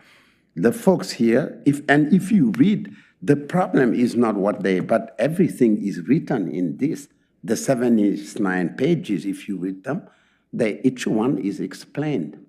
Honestly, it's very clear. They're not, I don't agree that we have to add this or that. These are very good things. What I want and they did it to include some native trees, and I agree, like Councillor Verdict said, and Joe was saying it, that we should not let people easily, you cut a tree and then you pay this and walk away. Or the other thing where the golfing, the golf, that's Lake Oswego golf. The forested. Yeah, so, yeah.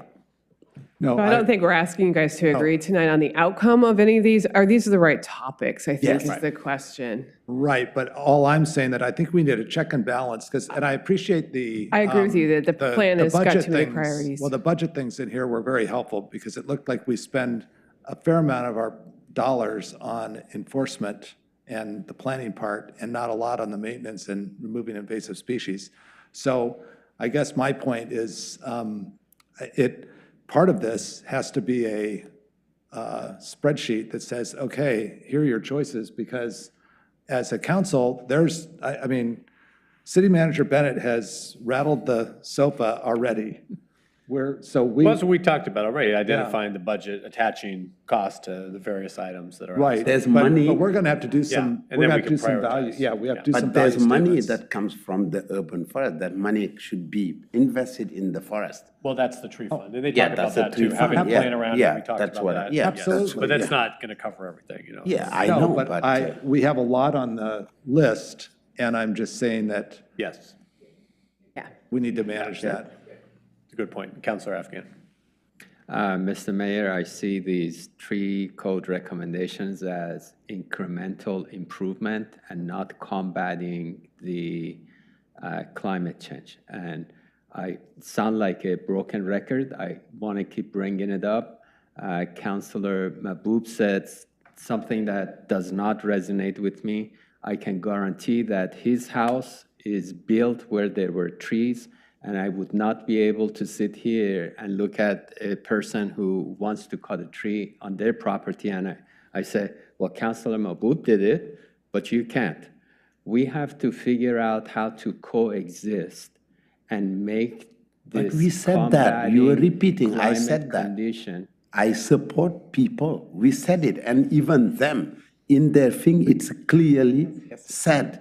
Yes. Yeah, so why are we repeating? They said it on number 5, on the thing that we have to put housing for urban forestry. It's already in there. We should not, Yeah. we should tell them, thank you for putting it there. Yes. Okay, so if you go home tonight and say, we are combating climate change with all the incremental improvement we're doing, then I'm satisfied.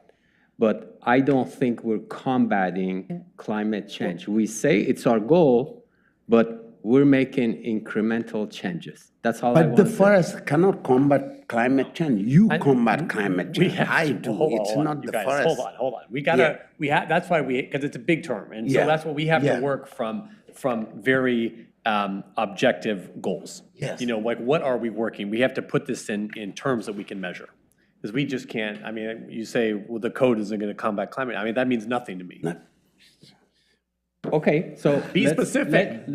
Excellent. Speaking very generally. So here's what I'm thinking. Anybody should be able to cut any trees, whether they're developers or private ownership or whatever. Anybody No should tree be able code. to do. No, that's not what I Should said. be. The tree could show, the tree code cutting permit should replace that tree with its climate change Adaptive. goal that is equal or better. That should be our objective. Everything else is like noise to me. Right now, we cut a tree and we say, okay, replace it with this or give us $150 and we'll take care of it.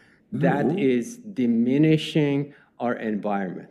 But they're not doing that, Councillor Afghan. That's not what planning is doing. I think I mean, it's a good conversation, but it's a little bit outside the scope of what. Yeah. Actually, I think that you're going to, I mean, I think this is a filter you can apply. When you look at consider minimum canopy retention, or when you look at increased tree removal mitigation requirements, I think you will have an opportunity to lay the policy filter that you just articulated on top of the draft code when it comes back to you.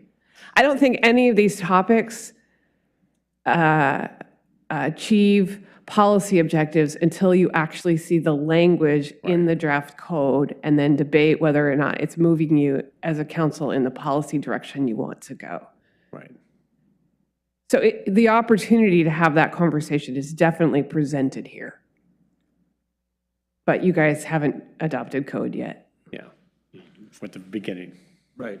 And I am with you. Everyone, we're setting the guardrails for a lot of work that we have coming. And let me We also are in say, no place right now to start writing policy. you will also Okay, have. so let's just set the guardrails, set the framework for what we want to do. And this will come back. We'll have plenty of time to like. Yes, a lot of time for that, for hashing it You out. will Write have it down. multiple policy objectives too that you're going to have to weigh. We could say right now our number one goal is going to be to combat climate change, but then we are going to have to decide whether we can afford it, right? Right.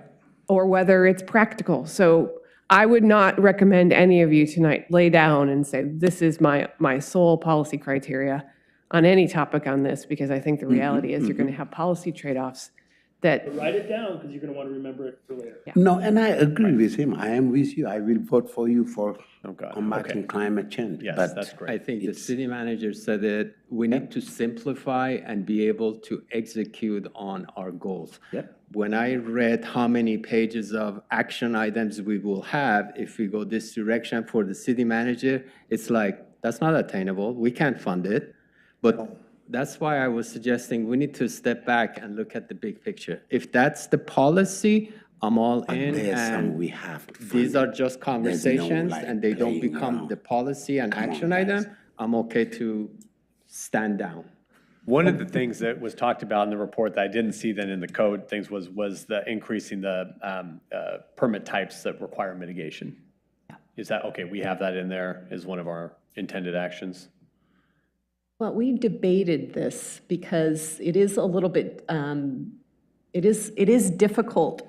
So we could require mitigation for all permit types. Not necessarily all, but to look at it. Right. I think we should consider it. I don't know that that's practical to do, and there's trade-offs for that we have to look into, but I thought it was It's actually an action item, yeah. 2.0, require mitigation trees to be planted for all tree removal permit types with viable planting areas on site or allow payment into the tree fund if staff determines there is insufficient space to replant.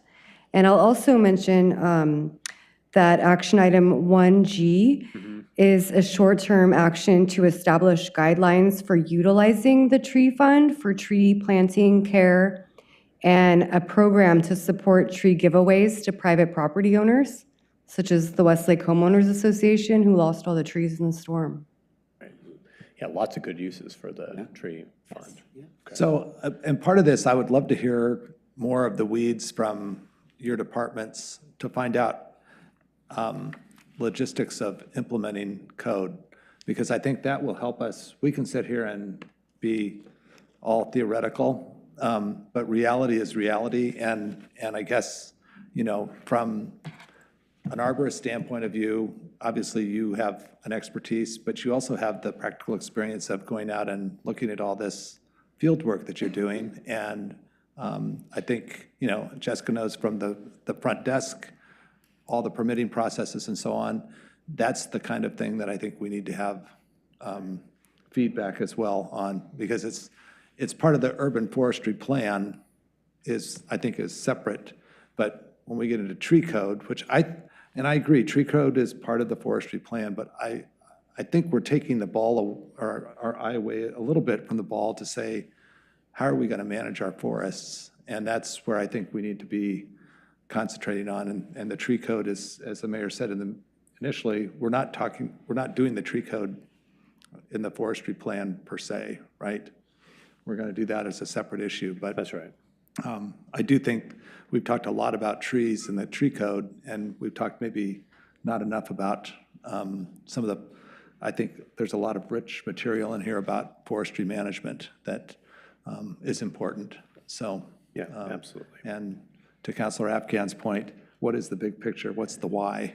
Well, that's right. And remember, the point of this plan is managing the urban forest. I mean, we got to keep our eye on that. We have a sustainability and climate action plan that is focused on climate change. This is not our climate action plan. Right. So it's a piece of it, and updating our climate action plan is one of the actions that's recommended in this plan, so they work together. But this is a plan that focuses on the health of the urban forest. Yeah.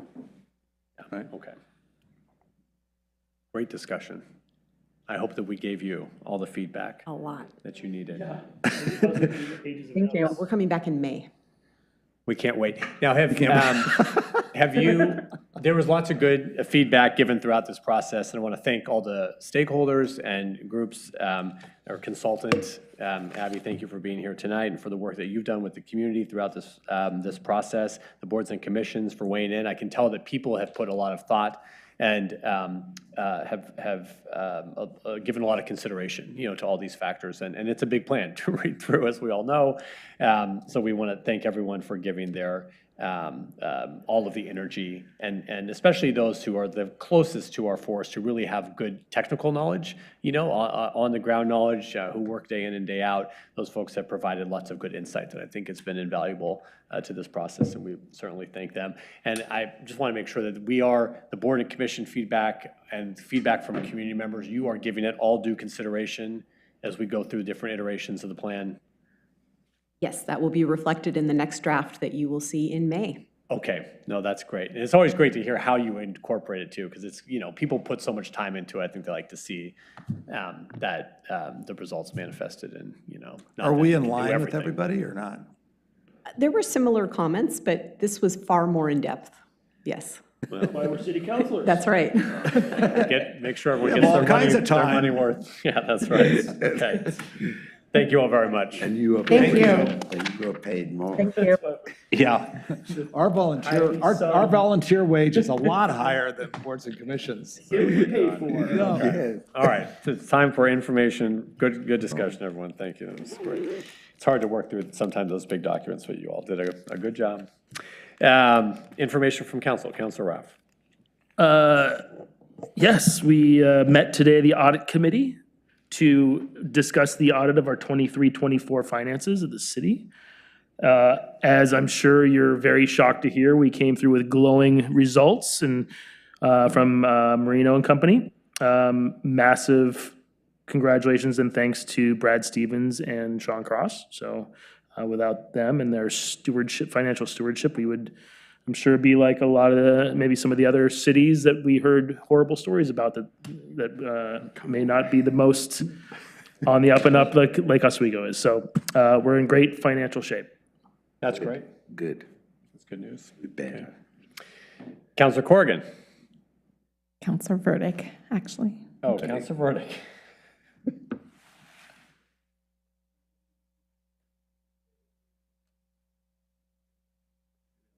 No? I just wanted to share that the long-range facilities planning committee for the school district has been meeting, and I've been honored to be sitting on that committee. I'm learning a lot about kind of the improvements that have been made to many of our schools, and also kind of what's left and what still needs to be done, and the condition of some of the existing, well, I shouldn't say existing schools, but some of the schools that haven't had the opportunity to have the attention put in. So we had a good tour of Foothills last meeting. We're going to be looking at Lake Grove. I also had the opportunity to have a tour of River Grove, which is going to be a fantastic new elementary school, which is getting complete for next school year. And we're also looking at, Lake Grove and all the property now that the bus barn is being moved, and what that could potentially look like. Are there, what different opportunities are there with that property, including potentially using some of the urban renewal funds for a community center library. Of course, the school district needs to figure out what is first and foremost best for them and how they want to move forward. But it's interesting discussions. So I'm looking forward to further discussions and seeing where that lands. Great. Thank you for serving in that capacity, Councilor Burdick. We appreciate it. I have just a couple updates here. I'm trying to think. I'm trying to look at what's going on here. We have been following the short legislative session closely. The city's been engaged on the big legislative priorities, Measure 110, housing. I mean, that's pretty much it. There's still a committee meeting on transportation, the special subcommittee, and they'll be providing some information, we're not quite sure what, back to the Joint Committee on Transportation after this session as we gear up for 2025, where they're supposed to be talking more about transportation.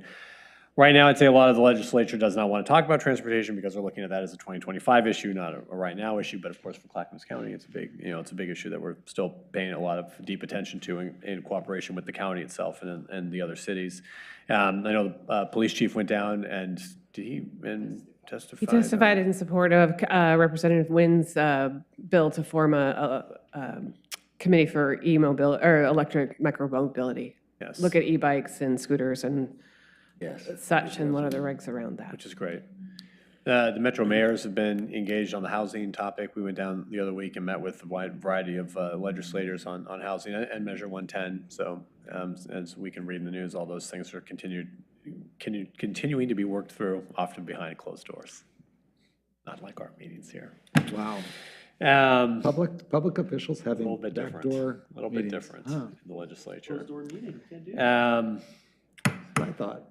Yes. Just for us, lower level. Yeah, I'd only add on that there also is a proposed temporary fix for recreational immunity that we're advocating on behalf of. It would probably only take us to the long session, but it would add walking, biking, and running as stuff that's clearly considered recreation, which is great. Only other thing I'd add is I'm just going to be out of the office next week. Megan will be in charge. I'm not gone until Sunday, so please don't start talking to Megan until Sunday. So Sunday. We'll call her Sunday night. you can call her Sunday night, send her an email. Yeah. She's good at ignoring people until Let's get Monday morning. Hopefully we'll get all the sewers back in place. Okay, thank you, Ms. Bennett. All right, everyone. We are adjourned. Thank you. Thank you. 10 minutes early. 11 minutes, actually. 11 minutes. That was.